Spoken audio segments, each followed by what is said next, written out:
හොඳයි. ඔබ දැන් මේ එකතු වෙන්නේ S90 මූලද්‍රව්‍ය වල ජල ද්‍රාව්‍යතාවය සම්බන්ධයෙන් සාකච්ඡා කරන්න. එතකොට S90 මූලද්‍රව්‍ය වල ජල ද්‍රාව්‍යතාවය ගත්තම ළමයි පළවෙනි කාණ්ඩයේ මූලද්‍රව්‍ය වල සාමාන්‍ය ජල ද්‍රාව්‍යතාවය ඊටාම ඉහළයි. සාමාන්‍ය ජල ද්‍රාව්‍යතාවය ඊටාම ඉහළ මට්ටමක තමයි තියෙන්නේ. මොකද S90 මූලද්‍රව්‍ය සාමාන්‍යයෙන් අපි සලකනු ලබන lithium, sodium, potassium, rubidium, caesium. දැන් මේගොල්ලෝනේ කට්ටිය S90 පළවෙනි කාණ්ඩේ. Lithium, sodium, potassium, rubidium, caesium. මේගොල්ලන්ගේ ජල ද්‍රාව්‍යතාවය අපි ගත්තොත් සාමාන්‍යයෙන් පොතේ 99.9%ක්ම වතුර දී වෙනවා. පළවෙනි කාණ්ඩේ අවක්ෂේප හම්බ වෙන්නේ නැති තරම්. එකකින් කියවෙන්නේ අවක්ෂේප නැහැ කියලා. අවක්ෂේප යම් ප්‍රමාණයක් තියෙනවා. හැබැයි 99.9%ක්ම පළවෙනි කාණ්ඩේ මූලද්‍රව්‍ය වතුර දී වෙනවා. සංයෝග වතුර දී වෙනවා. අපිට මේ කතා කරලා ඉන්නේ. ලියන්නපතේ මාතෘකාව S90 මූලද්‍රව්‍ය වල ජල ද්‍රාව්‍යතාවය. S90 මූලද්‍රව්‍ය වල ජල ද්‍රාව්‍යතාවය. right. මුලින්ම ඔබ කියන්නම් පොතේ S90 මූලද්‍රව්‍ය පළවෙනි කාණ්ඩය පොඩ්ඩක් සලකලා බලමු. හරි. මුලින්ම පළවෙනි කාණ්ඩේ චුට්ටක් කියන්න. මේ තියෙන්නේ පළවෙනි කාණ්ඩය. හරි. මෙන්න මේ ටික අපි ලියුවොත් මෙන්න පළවෙනි කාණ්ඩේ කට්ටිය. Lithium, sodium, potassium, rubidium, caesium. මේගොල්ලන්ගේ පොතේ අපිට දකින්න තියෙන අවක්ෂේප ඉතාම ෂෝටි ප්‍රමාණයක් කියලා මම කිව්වා. පළවෙනි කාණ්ඩේ අවක්ෂේප නැති තරම්. අවක්ෂේප තියෙන පොතේ කීප දෙනෙක් විතරයි. මම විශේෂයෙන් කියනවා අවක්ෂේප තියෙන අය. ලිතියම්ගේ. මෙන්න මේ ලිතියම්ගේ හොඳට මතක තියාගන්න. ලිතියම්ගේ ෆ්ලුවරයිඩ් එක. ලිතියම්ගේ කාබනේට් එක. ලිතියම්ගේ ෆොස්ෆේට් එක. හරි. ලිතියම් ෆ්ලුවරයිඩ්, ලිතියම් කාබනේට් සහ ලිතියම් ෆොස්ෆේට් කියන එක වතුර දී වෙන්නේ නැහැ. ඒවා අවක්ෂේප පොතේ. හොඳට මතක තියාගන්න ඒවා අවක්ෂේප. ඊට අමතරව ලිතියම්ගේ හයිඩ්‍රොක්සයිඩයත් ජලයේ මද වශයෙන් ද්‍රව්‍යය. හරි. ජලයේ මද වශයෙන් ද්‍රව්‍යය. මද වශයෙන් ද්‍රව්‍යය කියලා කියන්නේ යම් ප්‍රමාණයක් දී වෙනවා. හරි. නමුත් අවක්ෂේප වෙනවා. එතකොට දැන් මේ ජල ද්‍රාව්‍යතාවය ගැන කියනකොට හරියටම අවක්ෂේපයක් කියන්නේ මොකක්ද? වතුර දී වෙනවා මොකක්ද කියන එක වතුර දී වෙනවා කියන්නේ මොකක්ද කියන එක සම්බන්ධව හොඳ අවබෝධයක් අපිට තියෙන්න ඕනේ. නමුත් දැන් අයනික සමතුලිතතාවයට අදාළව තමයි වලට පසුව ද්‍රාව්‍යතා ගුණිතයේ මූලධර්ම වලදී අපි පැහැදිලි කරනවා වතුර දී වෙනවා කියන්නේ මොකක්ද කියන එක ඇත්තටම. නමුත් මම වාට යම් අවබෝධයක් මෙතන දෙන්නම් මේ ජල ද්‍රාව්‍යතාවය කියන්නේ මොකක්ද කියන එක සම්බන්ධව. මුලින්ම පොතේ ඔයා ලියා ගන්න ඕනේ පළවන කාණ්ඩයේ අවක්ෂේප ඉන්නේ මෙච්චරයි. ලිතියම්ගේ ෆ්ලුවරයිඩ් අවක්ෂේපයක්, ලිතියම්ගේ කාබනේට් අවක්ෂේපයක්, ලිතියම්ගේ ෆොස්ෆේට් එක අවක්ෂේපයක් සහ ලිතියම් හයිඩ්‍රොක්සයිඩ් මද වශයෙන් ද්‍රව්‍යය. මේ සංයෝග හතර ඇරුණාම right මේ සංයෝග හතර ඇරුණාම S90 පළවන කාණ්ඩයට අදාළව වෙනත් කිසිදු අවක්ෂේපයක් අපිට හම්බ වෙන්නේ නැහැ. right මේක රතු පෑනෙන් ලියා ගන්න අවක්ෂේප මේ හැර තරමක් දාලා මේ හැර වෙනත් කිසිදු පළවන කාණ්ඩයේ සංයෝගයක් අවක්ෂේප ලෙස හඳුනාගත නැහැ. අවක්ෂේප ලෙස හඳුනාගත නැහැ.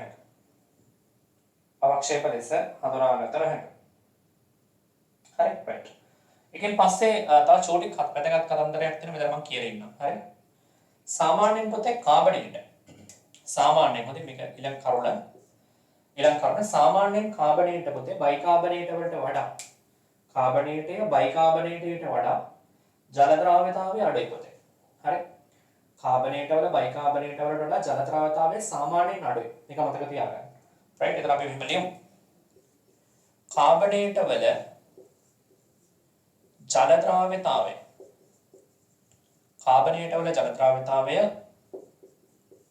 බයිකාබනේට වල ජල ද්‍රාව්‍යතාවයට වඩා සාමාන්‍යයෙන් අඩුයි කියලා කියනවා. කාබනේට වල ජල ද්‍රාව්‍යතාවය බයිකාබනේට වල ජල ද්‍රාව්‍යතාවයට වඩා සාමාන්‍යයෙන් අඩුයි.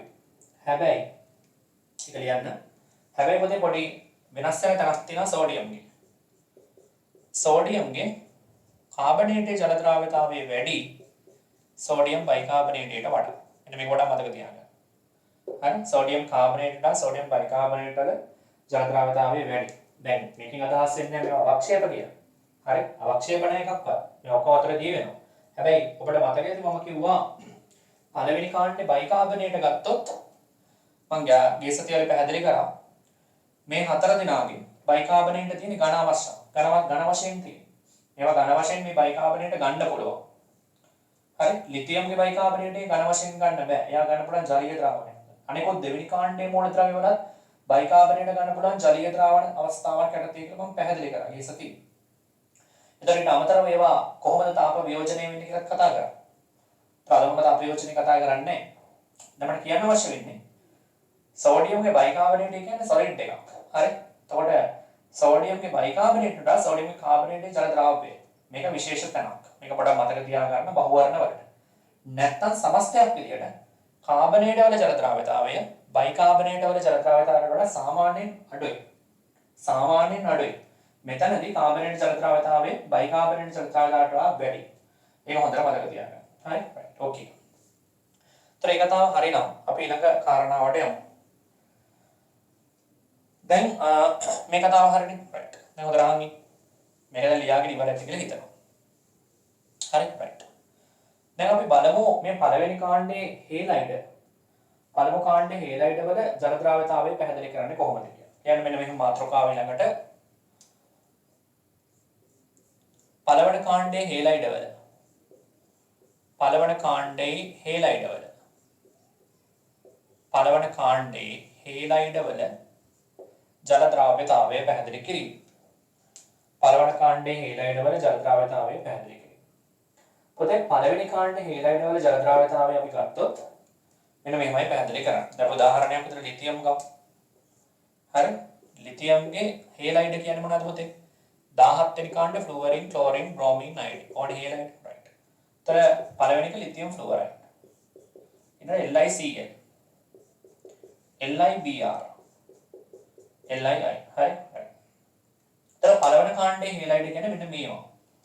හොඳට මතක තියාගන්න. පළවෙනි කාණ්ඩේ හේලයිඩ් වල පොතේ ජල ද්‍රාව්‍යතාවය කාණ්ඩේ පහළට යනකොට වැඩි වෙනවා. හරි? පළවන කාණ්ඩයේ හේලයිඩ් වල ජල ද්‍රාව්‍යතාවය කාණ්ඩේ පහළට යනකොට වැඩි වෙනවා. පළවන කාණ්ඩයේ හේලයිඩ් ජල ද්‍රාව්‍යතාවය කාණ්ඩේ පහළට යනකොට වැඩි වෙනවා. මේක ලියගන්න. Lithium fluoride, lithium chloride, lithium bromide, lithium iodide ජල ද්‍රාව්‍යතාවය වැඩි වෙනවා. හරි? රයිට්. අපි ඒ වගේම තව සෝඩියම් උත් ගමු. සෝඩියම් එකත් මේ විදිහටම ලියන්න පුළුවන්. බලන්න. තර NaCl, NaBr, අපි fluorine ගමු. sodium fluoride, sodium chloride, sodium bromide, sodium iodide බලන්න. තර මේ හේලයිඩ් එක ගත්තත් මේ හේලයිඩ් එක ගත්තත් කාණ්ඩේ පහළට යනකොට ද්‍රාව්‍යතාවය වැඩි වෙනවා. හොඳට මතක තියාගන්න. right?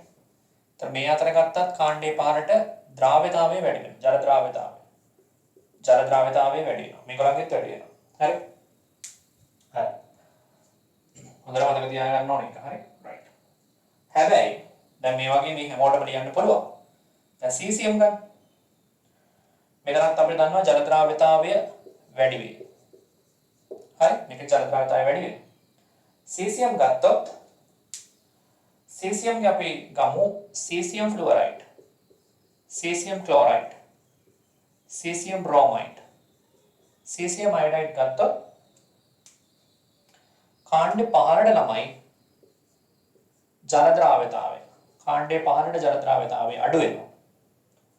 කාණ්ඩේ පහළට ජල ද්‍රාව්‍යතාවය අඩු වෙනවා. right. දැන් පොඩ්ඩක් හොඳට අහන් ඉන්න මේකට හේතුව. දැන් මුලින්ම මේ තුන් දෙනා ලියා ගන්න. පළවන කාණ්ඩේ හේලයිඩ් වල ජල ද්‍රාව්‍යතාවයේ සම්බන්ධය. ඒතර මුලින්ම lithium fluoride, lithium chloride, lithium bromide, lithium iodide.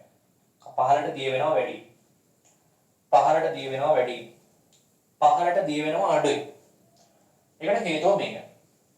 පුතේ දැන් සාමාන්‍යයෙන් ජල ද්‍රාව්‍යතාවය වැඩි වෙන්න නම් පළවන කාණ්ඩයේ හේලයිඩ් වල ජල ද්‍රාව්‍යතාවය වැඩි වෙන්න බලපාන හේතුව.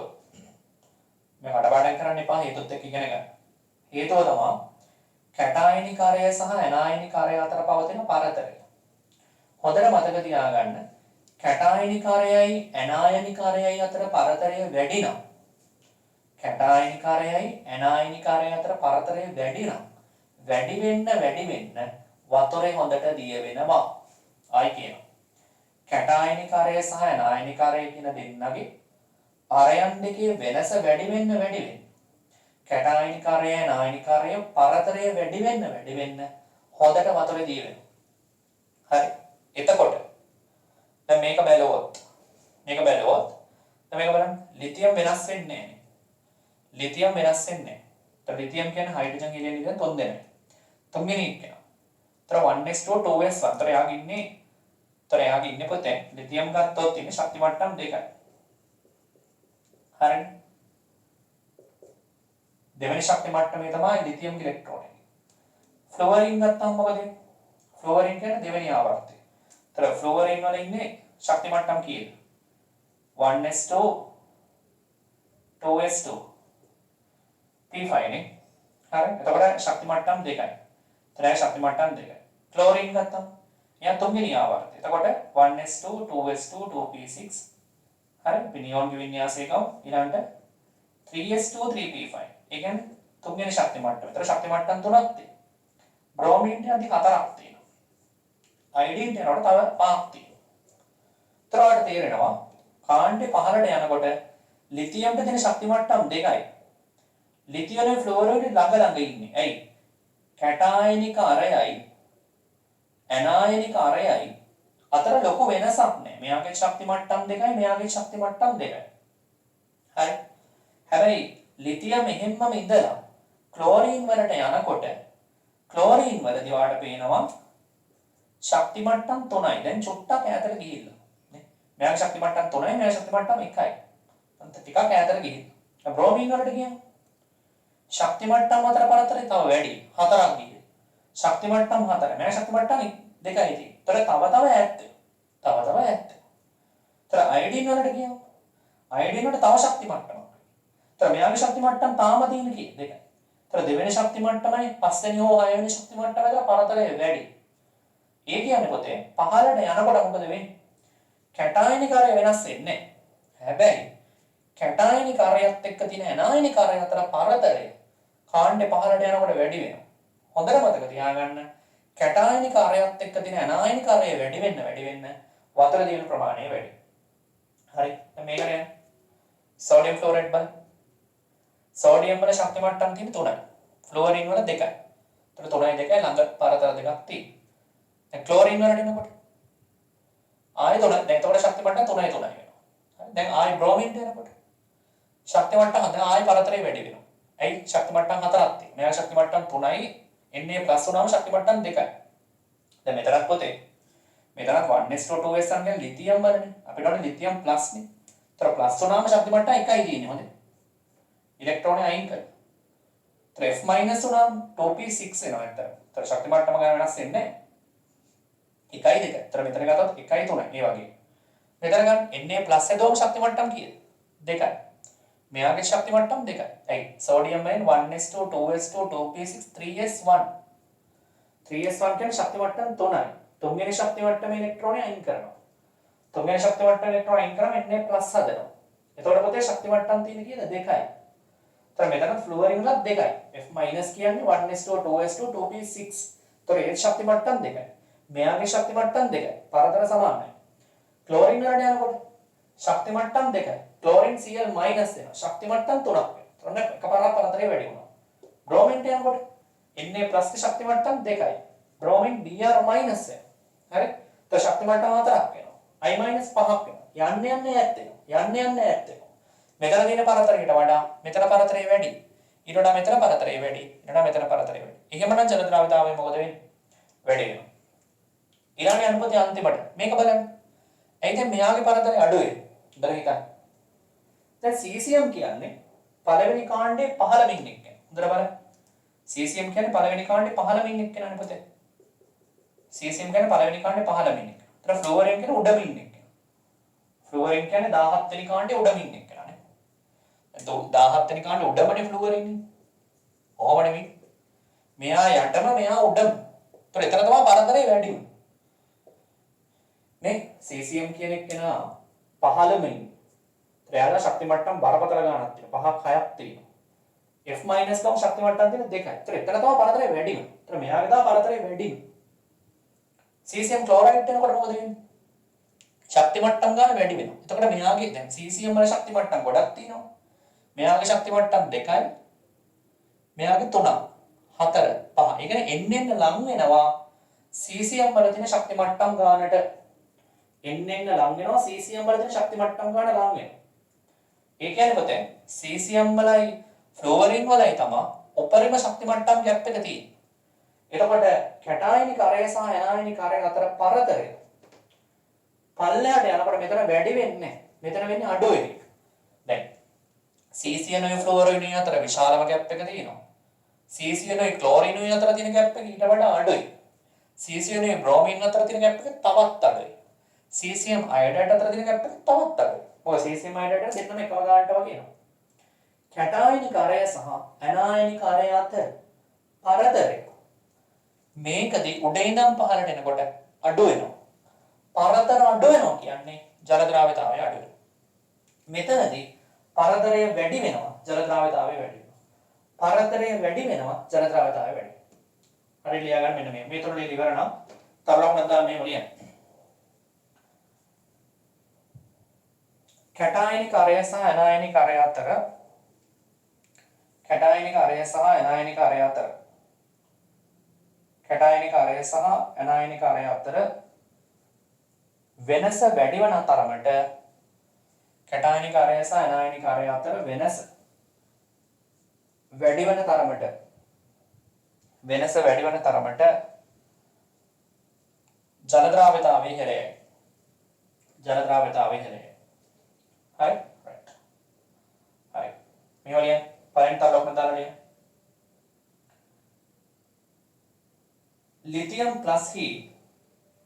lithium plus heat එක් ශක්ති මට්ටමක්ද F minus heat ශක්ති මට්ටම් දෙකක්ද පවතින බැවින්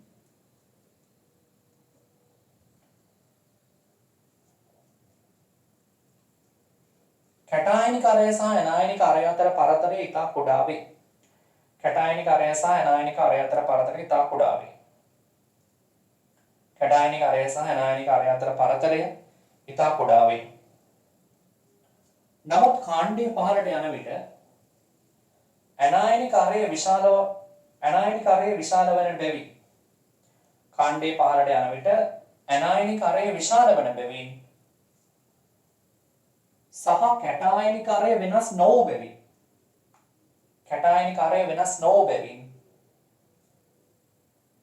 කාණ්ඩය පහළට යාමේදී අරයන් අතර පරතරය වැඩි වේ. එබැවින් ජල ද්‍රාව්‍යතාවය වැඩි වේ. එතකොට මම මේ කිව්ව කතාව මේ දෙකටම අදාළයි. මේ දෙකටම කතාව පොදුයි. ආ වීඩියෝ එක පෝස් කරලා ලියා ගන්න පොතේ ලියා ගන්න බැරි වෙනවා. මම මේක රෙකෝඩින් එක නිසා ඉක්මනට කියාගෙන යනවා. හොඳයි. එතකොට මේ දෙකටම මේ කතාව අදාළයි. තුන්වෙනි එකට යන්න. රයිට්. දැන් මෙන්න මෙයාට පොඩ්ඩක් විස්තර කරමු. මෙන්න මේකද CCM heat සහ fluoride heat CCM plus හා F minus heat පිළිවෙලින් ශක්ති මට්ටම් CCM plus හා F minus heat පිළිවෙලින් ශක්ති මට්ටම් 5ක් සහ 1ක් බැගින් වේ. 5ක් සහ 2ක් බැගින් වේ. CCM plus කියන්නේ 5යි ශක්ති මට්ටම්. CCM 6 වෙනි කාණ්ඩනේ. F minus කියන්නේ 2යි. 5ක් සහ 2ක් වේ. නමුත් කාණ්ඩය පහළට යාමේදී ඇනායනික අරය විශාල වී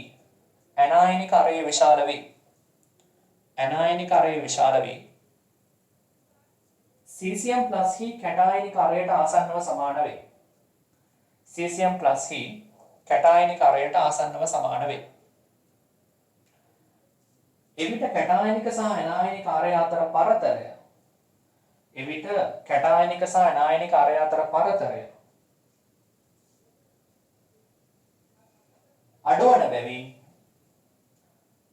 අඩුවන බැවින් කාණ්ඩයේ පහළට ජල ද්‍රාව්‍යතාවය අඩු වේ. හරි. රයිට්. හරි නේද? හරි. ඕකේ. ඒක හරියට රයිට්. ත්‍රි කැලේ පැහැදිලි. දැන් ලියන්න මෙන්න මෙහෙම. ජල ද්‍රාව්‍යතාවය පැහැදිලි කිරීම කියලා ලියන මාතෘකාව. ජල ද්‍රාව්‍යතාවය පැහැදිලි කිරීම කියලා මාතෘකාව. හරි. දැන් වරහන් දැන් පොතේ වතුර දිය වෙනවා කියලා කියන්නේ. එහෙම නැත්නම් අපි තව තේරෙන්න කිව්වා ද්‍රාව්‍යතාවය කියලා කියන්නේ මොකක්ද? මේක සම්බන්ධව වට හොඳ අවබෝධයක් තියෙනවා. නමුත් මේක අපි පසුවට සාකච්ඡා කරනවා. පොතේ ද්‍රාව්‍යතාවය කියලා කියන්නේ සංතෘප්ත ජලීය ද්‍රාවණ ඝන ඩෙසිමීටර් එකක දිය වෙලා තියෙන මෝල් ප්‍රමාණය. ද්‍රාව්‍යතාවය කියලා කියන්නේ සංතෘප්ත ජලීය ද්‍රාවණ ඝන ඩෙසිමීටර් එකක දිය වෙලා තියෙන මෝල් ප්‍රමාණය. මේක හොඳට ඔළුවේ තියාගන්න. දැන් පොඩි උදාහරණයක් ගමු. දැන් අපි ජලයේ දිය වෙනවා කියලා කියන්නේ මොකක්ද? උදාහරණයක් විදිහට සෝඩියම් ක්ලෝරයිඩ් ගන්න. සෝඩියම් ක්ලෝරයිඩ් කියන්නේ ලුණු කැටනේ. ලුණු කැටයක්. දැන් අපි දන්නවා ලුණු කැටයක් වතුරේ දිය කරනකොට හොඳට වතුරේ දිය වෙනවා. නේ? ලුණු වතුරේ දිය කරනකොට වතුරේ හොඳට දිය වෙනවා. හැබැයි ඔය දන්නවා මොකක් වතුරේ දිය කරගෙන යනකොට අපිට අපරිමිත ප්‍රමාණයකින් දිය කරන්න බෑ. ඕන තරම් දිය කරන්න බෑ. එක වෙලාවක් එනවා වතුරේ දිය කරන්න පුළුවන් උපරිම අවස්ථාවක් එනවා එතනින් එහාට වතුරේ දිය වෙන්නේ නැහැ. ඒ කියන්නේ එතනින් එහාට සිද්ධ වෙන්නේ අවක්ෂේප වෙන්නේ. එතනින් එහාට වතුර දිය වෙන්නේ නැහැ. එතනින් එහාට සිද්ධ වෙන්නේ අවක්ෂේප වෙන්නේ. එතකොට එන වතුර දිය වෙනවා කියන්නේ මොකක්ද? යාර උපරිම ප්‍රමාණයට ළඟා වෙනකන් දිය කරන්න කියන හැකියාවට තමයි වතුර දිය වෙනවා කියන්නේ. දැන් උදාහරණයක් පොඩ්ඩක් මෙහෙම පැහැදිලි කරමු. දැන් මම තුන් දෙනෙක් ගන්නවා මේක පැහැදිලි කරන්න. උදාහරණය සෝඩියම් සල්ෆේට්. දැන් සෝඩියම් කාපේට් සෝඩියම් ක්ලෝරයිඩ් ගමු. මෙතන NaCl කියලා හිතන්න. තව එකක් ගමු අපි කැල්සියම් සල්ෆේට් කැල්සියම් හයිඩ්‍රොක්සයිඩ් ගමු. Calcium hydroxide. තව එකක් ගමු අපි බේරියම් සල්ෆේට්. ඔන්න දැන් තුන් දෙනෙක් ගත්තා. මේ තුන් දෙනාම මම ගත්තේ මේ තුන් දෙනාගෙන් පුතේ එක්කෙනෙක් හොඳට වතුර දිය වෙනවා. අනිත් එක්කෙනා මද වශයෙන් ද්‍රාව්‍ය. slightly soluble කියලා කියන්නේ. මද වශයෙන් ද්‍රාව්‍ය. අන්තිම එක්කෙනා අවක්ෂේපයක්. දිය වෙන්නේ නැහැ. ඒතර මේ තුනේ මම ඔයාලට පැහැදිලි කරන්න මොකද්ද මේ වතුර දිය වෙනවා කියන්නේ කියලා. පුතේ සෝඩියම් ක්ලෝරයිඩ් අපි වතුරේ දිය කරගෙන යනකොට අපිට අපරිමිත ප්‍රමාණයකට සෝඩියම් ක්ලෝරයිඩ් වතුරේ දිය කරන්න බෑ. හැබැයි අපි සෝඩියම් ක්ලෝරයිඩ් වතුරේ දිය කරගෙන යනකොට සෝඩියම් ක්ලෝරයිඩ් වතුරේ දිය වෙවි යනවා. සෝඩියම් ක්ලෝරයිඩ් වතුරේ දිය වෙවි යනවා. පුතේ එක වෙලාවක් එනවා. ඒ වෙලාවෙන් පස්සේ සෝඩියම් ක්ලෝරයිඩ් වතුරේ දිය කරන්න බෑ. ඒ කියන්නේ සෝඩියම් ක්ලෝරයිඩ් වලින් මේ ද්‍රාවණය දිය කරගෙන යනකොට එක වෙලාවකදී සෝඩියම් ක්ලෝරයිඩ් වලින් මේ ද්‍රාවණය සංතෘප්ත වෙනවා. අපි කියනවා සැචුරේටඩ් වෙනවා කියලා. සැචුරේටඩ් කියලා ඉංග්‍රීසියෙන් කියනවා. සිංහලෙන් කියන්නේ සංතෘප්ත අවස්ථාව. හරි. සෝඩියම් ක්ලෝරයිඩ් දිය කරගෙන යනකොට එක වෙලාවක් එනවා එතනින් එහාට එක දශමයක්වත් දිය වෙන්නේ නැහැ. අන්න ඒ අවස්ථාවට අපි කියනවා සෝඩියම් ක්ලෝරයිඩ් සංතෘප්ත අවස්ථාව කියලා. ඒ අවස්ථාවට කියන්නේ සංතෘප්ත අවස්ථාව. එතනින් එහාට දශමයක්වත් දිය වෙන්නේ නැහැ. එහෙමනම් තව එකතු කරොත් මොකද වෙන්නේ? ඒක තමයි දෙක. දිය වෙන්නේ නැත්තම් තව එකතු කරන්න. තව එකතු කරොත් වෙන්නේ පුතේ එයා මෙහෙම අවක්ෂේප වෙනවා. තව එකතු කරොත් එන්නේ අවක්ෂේප වෙනවා දිය වෙන්නේ නැහැ. හරි. දිය වෙන්නේ නැහැ අවක්ෂේප. ඒක තමයි දැන් ඔය වෙන්නේ. ඒතර මේ දෙන්නේ NaCl අවක්ෂේප. හරි. පැහැදිලි? ඒ නිසා මේ ලෝකේ කිසිම දෙයක් අපරිමිත ලෙස දිය වෙන්නේ නැහැ. ඊට අදාළ ද්‍රාවණය සංතෘප්ත වෙනකන් පස්සේ දිය වෙන්නේ නැහැ පොතේ. අදාළ ද්‍රාවණය සංතෘප්ත වෙනකන් තමයි දිය වෙන්නේ. ඊට පස්සේ දිය වෙන්නේ නැහැ. ඊට පස්සේ අවක්ෂේප වෙනවා. හරි? රයිට්. දැන් සංතෘප්ත වුණාට පස්සේ තියෙන සාන්ද්‍රණය උෂ්ණත්වය වෙනස් කරේ නැත්තම් වෙනස් වෙන්නේ නැහැ. ඒකත් බලක තියාගන්න. දැන් උදාහරණයක් විදිහට මම මෙහෙම කියන්නම්. අපි හිතමු සෙල්සියස් අංශක 25 දී මේක කරන්න කියලා ඔයා. තර සෙල්සියස් අංශක 25 තමයි ඔය NaCl වතුරට දාන්නේ. චොට්ටක් දැම්මම දිය වෙනවා. කිසි ප්‍රශ්නයක් නැහැ. NaCl චොට්ටක් දාපුවම දිය වෙනවා. තව ටිකක් දානවා දිය වෙනවා. තව ටිකක් දානවා දිය වෙනවා. තව ටිකක් දානවා දිය වෙනවා. ඔහොම ගිහිල්ලා එක වෙලාවක් එනවා කොච්චර දැම්මත් දිය වෙන්නේ නැහැ. අන්න ඒ වෙලාවනේ සංතෘප්ත අවස්ථාව. දැන් සංතෘප්ත අවස්ථාවේදී මෙතන දිය වෙලා තියෙනවා. මෙතන දිය වෙලා තියෙනවා. Na+ හා Cl- ගේ සාන්ද්‍රණයට තමයි අපි ද්‍රාව්‍යතාවය කියලා කියන්නේ. අපි හිතමු Na+ ගේ සාන්ද්‍රණය විහිළුවට 2යි කියලා මවුල ගන්න ඩෙසිමීටර්. හරි. Na+ ගේ සාන්ද්‍රණය 2යි කියලා හිතමු. ඒ කියන්නේ පොතේ ඒ වෙලාවේ ඒ අදාළ ද්‍රාවණයේ දේ වෙන්න පුළුවන්. උපරිම මවුල ප්‍රමාණය. දේ වෙන්න පුළුවන් උපරිම මවුල ප්‍රමාණය දේ වෙලා තියෙනවා. හොඳට මතක තියාගන්න උපරිම මවුල ප්‍රමාණය දේ වෙලා තියෙනවා. හරි. එතනින් පස්සේ කොච්චර දේ කරත් දිය වෙන්නේ නැත්තම් අපි කියන ඒ වෙලාවේ ද්‍රාවණය සන්තෘප්තයි කියලා. එතකොට දැන් මම මේ කියන්නේ ඔයාලට මේ වෙලාවේ ද්‍රාවණය සන්තෘප්ත වුණාට පස්සේ තියෙන සාන්ද්‍රණය උෂ්ණත්වය වෙනස් කරේ නැත්තම් පුතේ වෙනස් වෙන්නේ නැහැ. ඒක හොඳට මතක තියාගන්න. උෂ්ණත්වය අදා සෙල්සියස් අංශක 25 දී නම් මම මේක දිය කරන්නේ. ඒතර ඒ උෂ්ණත්වය මම තාම තියාගෙන ඉන්නේ. ඔයා මේකට කොච්චර ඉන්නේසියල් එකතු කරත් මේ දිය වෙලා තියෙන සාන්ද්‍රණය වෙනස් වෙන්නේ නැහැ. ඒ සාන්ද්‍රණය එහෙමම තියෙනවා. මවුල ගන්න ඩෙසිමීටර් 2. දාන්න වෙන්නේ අවක්ෂේපයෙන් මෙහෙම වැඩි වෙන එක තමයි. හරි රයිට්. දැන් මද වශයෙන් ද්‍රාවක කියන්නේ මොකද්ද? මම ඊට කලින් කියනවා බේරියම් සල්ෆේට් කියන්නේ. දැන් ඔයා හිතන්නකෝ බේරියම් සල්ෆේට් මේකට එකතු කරනවා කියන්නේ. බේරියම් සල්ෆේට් කියන්නේ අවක්ෂේපය. ඒ කියන්නේ බේරියම් සල්ෆේට් චුට්ටක් දාපුවම ගමන් දී වෙනවා. ප්‍රශ්නයක් නෑ. පොඩ්ඩයි නේද? ඕනම එකක් චුට්ටක් දානකොට දී වෙනවා. හැබැයි බේරියම් සල්ෆේට් තව චුට්ටක් එකතු කරගෙන යනකොට ද්‍රාවණය සන්තෘප්ත වෙනවා. ඒ කියන්නේ ද්‍රාවණයට දැරිය හැකි උපරිම අයන සාන්ද්‍රණයට එනවා. එතකොට මොකද වෙන්නේ? එතනින් එහාට බේරියම් සල්ෆේට් දී වෙන්නේ අවක්ෂේපය. ප්‍රාක්ෂේපය. අපි ඒකයි බේරියම් සල්ෆේට් අවක්ෂේපයක් කියලා කියන්නේ. දැන් එහෙමනම් අවක්ෂේපයේ ජල ද්‍රව්‍ය සංයෝගයක වෙනස මොකක්ද? අවක්ෂේපයේ ජල ද්‍රව්‍ය සංයෝගයක වෙනසක් තියෙනවා. වෙනස තමයි පොතේ ජල ද්‍රව්‍ය සංයෝගයක් සන්තෘප්ත වෙනකම් හරි ජල ද්‍රව්‍ය සංයෝගයක් සන්තෘප්ත වෙනකම් NaCl ගොඩක් එකතු කරගෙන යන්න පුළුවන්. NaCl ගොඩක් එකතු කරාට පස්සේ තමයි ද්‍රාවණය සන්තෘප්ත වෙන්නේ. ගොඩක් දුරට එකතු කරගෙන යන්න පුළුවන්. සන්තෘප්ත වෙනකම්. ඒත් NaCl වල අවක්ෂේපයක් ගන්න බැහැ ලේසියට. NaCl සන්තෘප්ත වෙන්න ගොඩක් වෙලා යනවා. ඒකයි අපි කියන්නේ ජල ද්‍රාවණය. මොකද NaCl ටිකක් එකතු කරගෙන යනකොට අපිට අවක්ෂේපයක් පේන්නේ නැහැ. අවක්ෂේප වෙන්න ගන්නේ ගොඩාක් එකතු කරලා. ඒ කියන්නේ ද්‍රාවණය සන්තෘප්ත වෙන්නේ වෙලා ගිහින්. හරි? ද්‍රාවණය සන්තෘප්ත වෙන්නේ එකතු කරන ප්‍රමාණය වැඩි වුණාට පස්සේ තමයි සන්තෘප්ත වෙන්නේ.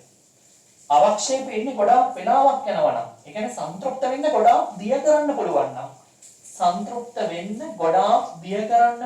නම්, අපි කියන එක ජල ද්‍රව්‍ය සංයෝගය.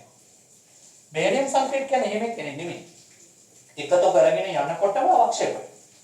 චෝට්ටක් එකතු කරලා දිය වෙනවා. තව පොඩ්ඩක් එකතු කරපුවා අවක්ෂේප. ඒ කියන්නේ බොහොම පොඩ්ඩක් එකතු කරනකොට අවක්ෂේප වෙනවා. නැත්නම් බොහොම පොඩ්ඩක් එකතු කරනකොට ද්‍රාවණය සන්තෘප්ත වෙනවා. අන්න ඒකට කියන අවක්ෂේපයක්. මෙන්න අවක්ෂේපය. ඒතකොට කැල්සියම් හයිඩ්‍රොක්සයිඩ් කියන පොතේ ජලයේ මද වශයෙන් ද්‍රාවය. මේක මද වශයෙන් ද්‍රාවය. මද වශයෙන් ද්‍රාවය කියන්නේ බොහොම පොඩ්ඩයි ද්‍රාවය. හරි? හැබැයි මේක පටලවා ගන්න එපා. මේක අපි අර්ථ දක්වන්නේ මේ දෙන්නට සාපේක්ෂව. සෝඩියම් ක්ලෝරයිඩ් අවක්ෂේප වෙන්නේ ගොඩාක් දිය කරලා සන්තෘප්ත කරනවා. ගොඩාක් දිය වෙන්න ඕන. බේරියම් සල්ෆේට් අවක්ෂේප වෙන්නේ බොහොම චුට්ටයි දිය කරනවා. ඒකට අංගල අවක්ෂේප වෙනවා. ඒතර මේකේ ඉන්නේ මේ දෙක අතර මැද අවස්ථාව. සන්තෘප්ත වෙන්න ගොඩාක් දිය කරන්න ඕනෙත් නැහැ. මෙයාව ද්‍රාවණය සන්තෘප්ත කරන්න මහ ගොඩක් දිය කරන්න ඕනෙත් නැහැ. මෙයා වගේ. හැබැයි පොඩ්ඩක් දාපුවම සන්තෘප්ත වෙන්නෙත් නැහැ. කවුරු වගේ? Barium sulphate. හරි? මෙයාව සෝඩියම් ක්ලෝරයිඩ් සන්තෘප්ත වෙන්න දිය කරන්න ඕන ගානක දිය කරන්න ඕනේ නැහැ. හැබැයි බේරියම් සල්ෆේට් වගේ චුට්ටක් දාපුවම සන්තෘප්ත වෙන්නෙත් නැහැ. ඒ දෙකේ අතරමැද දැනක තමයි මද වශයෙන් ද්‍රව්‍ය සංයෝගයක් තියෙන්නේ. ඔන්න ඕක හොඳට මතක තියාගන්න. ඒතර ජල ද්‍රව්‍යතාවය කියන්නේ right මෙන්න මේතර පොඩ්ඩක් ඇඳගන්න. මේතර පොඩ්ඩක් ඇඳගෙන මෙන්න මෙහෙම ලියන්න. මෙන්න මෙහෙම ලියන්න right. ලියන්න මොනින්ම ද්‍රව්‍යතාවය යනකොට රතු පෑනේ ලියන්න මේක වැදගත්. ද්‍රව්‍යතාවය යනවා. මෙහෙම ලියන්න. සංතෘප්ත ජලීය ද්‍රාවණ ද්‍රව්‍යතාවය යනෝ संतृप्त जलीय द्रावण घन डेसिमीटर एकक संतृप्त जलीय द्रावण घन डेसिमीटर एकक दिव्यति मौल प्रमाणे संतृप्त जलीय द्रावण घन डेसिमीटर एकक दिव्यति मौल प्रमाणे द्राव्यतावय वे हरि राइट ලියන්න මෙන්න මෙහෙම ඉලක්කවල ලියන්න මෙහෙම කිසියම් සංයෝගයක් කිසියම් සංයෝගයක් බලන්න ගන්නේ NaCl තියෙන සෝඩියම් ක්ලෝරයිඩ් එක. කිසියම් සංයෝගයක් මගින් ද්‍රාවණය සංතෘප්ත වීම සඳහා කිසියම් සංයෝගයක් මගින් ද්‍රාවණය සංතෘප්ත වීම සඳහා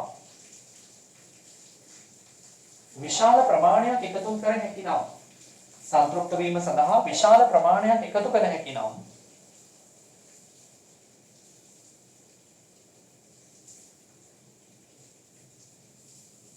එම සංයෝගයේ ජල ද්‍රාව්‍ය සංයෝගයක් වේ. එම සංයෝගයේ ජල ද්‍රාව්‍ය සංයෝගයක් වේ. හරි. ඊළඟ ලියන්නේ යටින් මෙන්න මෙහෙම. බේරියම් සල්ෆේට් ගැන ලියමු. කිසියම් සංයෝගයක් සංතෘප්ත වීමට කිසියම් සංයෝගයක් ද්‍රාවණයක සංතෘප්ත වීමට එකතු කළ හැක්කේ ඉතා කුඩා ප්‍රමාණයක් නම්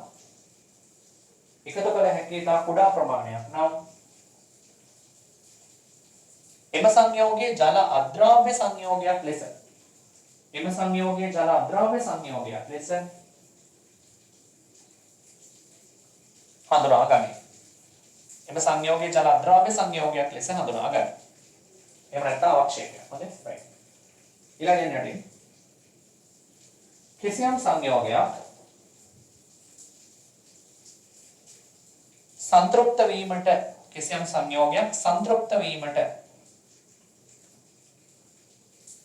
ජල ද්‍රාව්‍ය හා ජල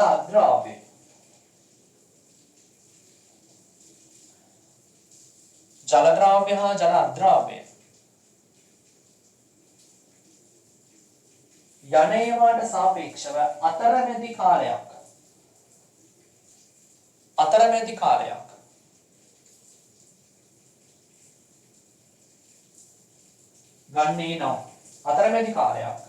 ගන්නේ නම් එය ජලයේ මද වශයෙන් ද්‍රාව්‍ය සංයෝගයක් වශයෙන් හඳුනා ගනී. හරිනේ. හරි දරපොතේ දැන් සරලව ගත්තම ජල ද්‍රාව්‍ය සංයෝගයක් කියන්නේ සංතෘප්ත වෙන්න ගොඩාක් දිය කරන්න පුළුවන්. ජල අද්‍රාව්‍ය සංයෝගයක් කියන්නේ සංතෘප්ත වෙන්න දිය කරන්න පුළුවන් බොහොම චුට්ටක්. චුට්ටක් දිය කරාම අද්‍රාව්‍යයි. හරි ටග්ගාල අවක්ෂේප වෙනවා. නැත්නම් ටග්ගාල සංතෘප්ත වෙනවා. මද වශයෙන් ද්‍රාව්‍ය කියන්නේ අවක්ෂේප වෙන්න මෙයා තරම්ම දිය කරන්න ඕනේ නැහැ. හැබැයි මෙයා තරම් පොඩ්ඩක් දිය කරාම සංතෘප්ත වෙන්නේ නැහැ. මේ දෙකේ අතරමැදි අවස්ථාවක තියෙනවා. හරි right. ඔන්න ඕක හොඳට මතක තියාගන්න. එතකොට දැන් තේරෙනවා ජල ද්‍රාව්‍ය කියන්නේ මොකක්ද? ජල අද්‍රාව්‍ය කියන්නේ මොකක්ද? සහ මද වශයෙන් ද්‍රාව්‍ය කියන්නේ මොකක්ද? තර ජල ද්‍රාව්‍ය කියන්නේ සංතෘප්ත ජලීය ද්‍රාවණ ඝන ඩෙසිමීටර් එකක දියවන මෝල් ප්‍රමාණය. සංතෘප්ත ජලීය ද්‍රාවණ ඝන ඩෙසිමීටර් එකක දියවිය හැකි මෝල් ප්‍රමාණය. එතකොට පුතේ संतृप्त जलीय द्रावण घन डेसीमीटर एकක දියක මෝල් ප්‍රමාණය කියන්නේ සාන්ද්‍රණය නේ संतृप्त जलीय द्रावण घन डेसीमीटर එකක දියක මෝල් ප්‍රමාණය කියන්නේ සාන්ද්‍රණය. ତර මේ තියෙන සාන්ද්‍රණය සංතෘප්ත අවස්ථාවෙන් ගත්තම ඒක තමයි මේ ද්‍රාව්‍යතාවය කියලා කියන්නේ. හරි right. හරි දැන් මේ ටික ඔයාලට පැහැදිලි ඇති කියලා විශ්වාස කරනවා. දැන් අපි යමු මේකේ ඊළඟ කොටසට. දැන් මෙන්න මෙහෙම ලියන්න පුතේ. හරි මෙන්න මෙහෙම ලියන්න. දැන් අතර පළවෙනි කාණ්ඩේ ඔන්න හේලයින් ටික පැහැදිලි කරගන්න තියෙන්නේ. හරි right. දැන් යමු දෙවෙනි කාණ්ඩේ. right. ලියන්න දෙවෙනි කාණ්ඩේ ඉතින් අර පළවෙනි කාණ්ඩේ තරම් හොඳටම ජල ද්‍රාව්‍ය සංයෝගනය සමහර ඒවා ජල ද්‍රාව්‍යයේ සමහර ඒවා ජල ද්‍රාව්‍ය නැහැ. අනේ ඒ නිසා මේක පොඩ්ඩක් පාඩම් කරගන්න ඒවා ටිකක් තියෙනවා. හරි right. අපි මුලින්ම ලියමු ජල ද්‍රාව්‍යයම මොනවද? පුතේ නයිට්‍රයිඩ්. හරි sulphide bicarbonate nitrate sulphide bicarbonate सह हेलाइड X माइनस දෙවෙනි කාණ්ඩේ අපි ඔය කියන පස් දෙනා ගත්තොත් සල්ෆයිඩ් නයිට්‍රේට් බයිකාබනේට් සහ හේලයිඩ් කියන පස් දෙනා ගත්තොත් වතුර දී වෙනවා. එන සරලයි. උදාහරණයක් විදියට දෙවෙනි කාණ්ඩේ ගැන නෙමෙයි කියන්නේ. හරි. මම මුලින්ම ලියනවා මේක දෙක කාණ්ඩේ ජල ද්‍රාව්‍යතාවය කියලා. හොඳයි.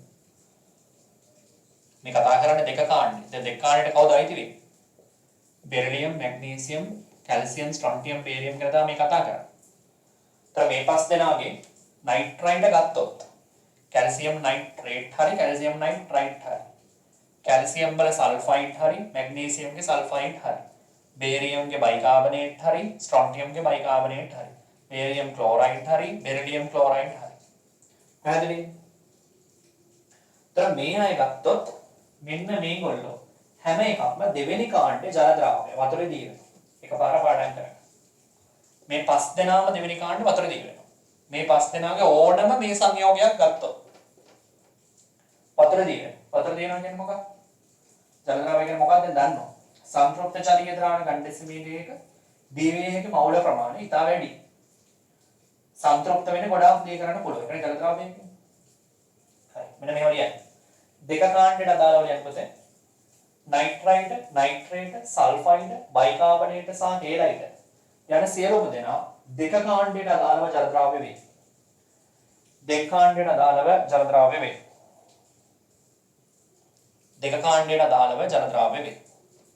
හරි රයිට්. ඊළඟට යමු. ඒක ලියන්න. ඊළඟට දෙවෙනි කරුණ. පුතේ දෙක කාණ්ඩේ කාබනේට සහ ෆොස්ෆේට් කියන සියලුමය අවක්ෂේප. සියලුමය අවක්ෂේප.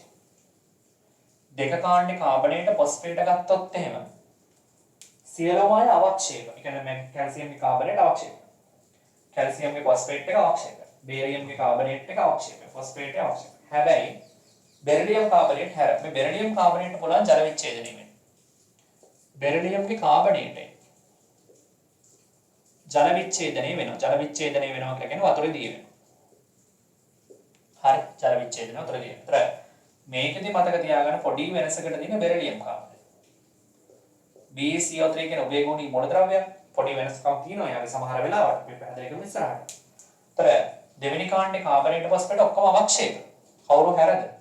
බෙරිලියම් කාබනේට් හැර. තර බෙරිලියම් කාබනේට්ගේ යම් ප්‍රමාණයක සමහර වෙලාවට වතුරේ දී වෙන ස්වභාවයක් තියෙනවා. ඒක මතක තියාගන්න. right? හරි. තොර ලියා ගන්න ඕනේ දෙක කාණ්ඩයේ සියලුම කාබනේට ෆොස්ෆේට් අවක්ෂේප වේ. නමුත් රතබෑනේ ලියන්න බෙරිලියම් කාබනේට් ජල විච්ඡේදනය වන බැවින් ජල ද්‍රාව්‍ය වේ. ජල විච්ඡේදනය වන බැවින් ජල ද්‍රාව්‍ය වේ. හරි. හරි. ඔය ටික මතක තියාගන්න. දැන් මේව ඇරුණාම ඊටු ටික. දැන් ඊටු ටික කියන්නේ මොනවද? සල්ෆයිඩ්. සල්ෆයිඩ් නැත්නම් සල්ෆේට්, සල්ෆයිඩ්. හරි 2- හයිඩ්‍රොක්සයිඩ්, ඔක්සලේට්. තර මේ වගේව ගත්තොත් එහෙම මේ වගේ අයගේ දෙවෙනි කාණ්ඩයේ අවක්ෂේප තියෙන සමහර අය අවක්ෂේප වෙලා නැහැ. ඉතින් මේ වගේව තියෙනවා. ඒ නිසා මේගොල්ලන් අපිට වෙන වෙනම බලන්න ඕනේ. හරි අපි ඒක වෙන වෙනම බලමු. හරි දැන් මේ ටික හරියනේ. දැන් ලියන්න මෙන්න මෙහෙම මාතෘකාව. දෙක කාණ්ඩයේ සල්ෆේට වල ජල ද්‍රාව්‍යතාවය දෙක කාණ්ඩයේ සල්ෆේට වල ජල ද්‍රාව්‍යතාවය හරි මෙයාග මොකද සල්ෆේටයි හයිඩ්‍රොක්සයිඩුත් මෙහෙමම කියන්න AC සල්ෆේට හයිඩ්‍රොක්සයිඩ් දෙකම එකපාර කියන්න හොඳේ. ඔතන ලියන්නේ සල්ෆේට සහ හයිඩ්‍රොක්සයිඩ් වල ජල ද්‍රාව්‍යතාවය කියලා දෙකම එකට කියමු. Sulphate hydroxide. හරි රයිට්. දැන් පොතේ මෙන්න මෙහෙමයි සිද්ධිය. හරි. දැන් beryllium sulphate, magnesium sulphate, calcium sulphate, strontium sulphate සහ බේරියම් සල්ෆේට්. තර 1 2 3 4 5යි. 5 දෙනෙක් ඉන්නවා සල්ෆේට 5ක්. ඒ වගේම ඉන්නවා පොතේ මෙතන අවක්ෂේප. මේ පැත්තෙන් ගමු hydroxide, beryllium hydroxide, magnesium hydroxide, calcium hydroxide, strontium hydroxide, barium hydroxide. හරි මේ පස් දෙනාක් තියෙනවා. තව දැන් මේ පස් දෙනාගේ බෙරිලියම් සල්ෆේට් වතුරේ හොඳට දී වෙනවා. මැග්නීසියම් සල්ෆේට් දී වෙනවා. කැල්සියම් සල්ෆේට් ජලයේ මද වශයෙන් ද්‍රාව්‍ය. ඒ කියන්නේ පොඩ්ඩක් අවක්ෂේප. ස්ට්‍රොන්ටියම් සල්ෆේට් කියන එක අවක්ෂේපය. බේරියම් සල්ෆේට් කියන එක හොඳ අවක්ෂේපය. දරවරණයි. බෙරිලියම් සල්ෆේට් වතුරේ දී වෙනවා. Magnesium sulfate වතුරේ තියෙනවා. Calcium sulfate ජලයේ මද වශයෙන් ද්‍රාවය. ඒ කියන්නේ අවක්ෂේප. Strontium sulfate අවක්ෂේපය. Barium sulfate හොඳටම අවක්ෂේපය. හරි?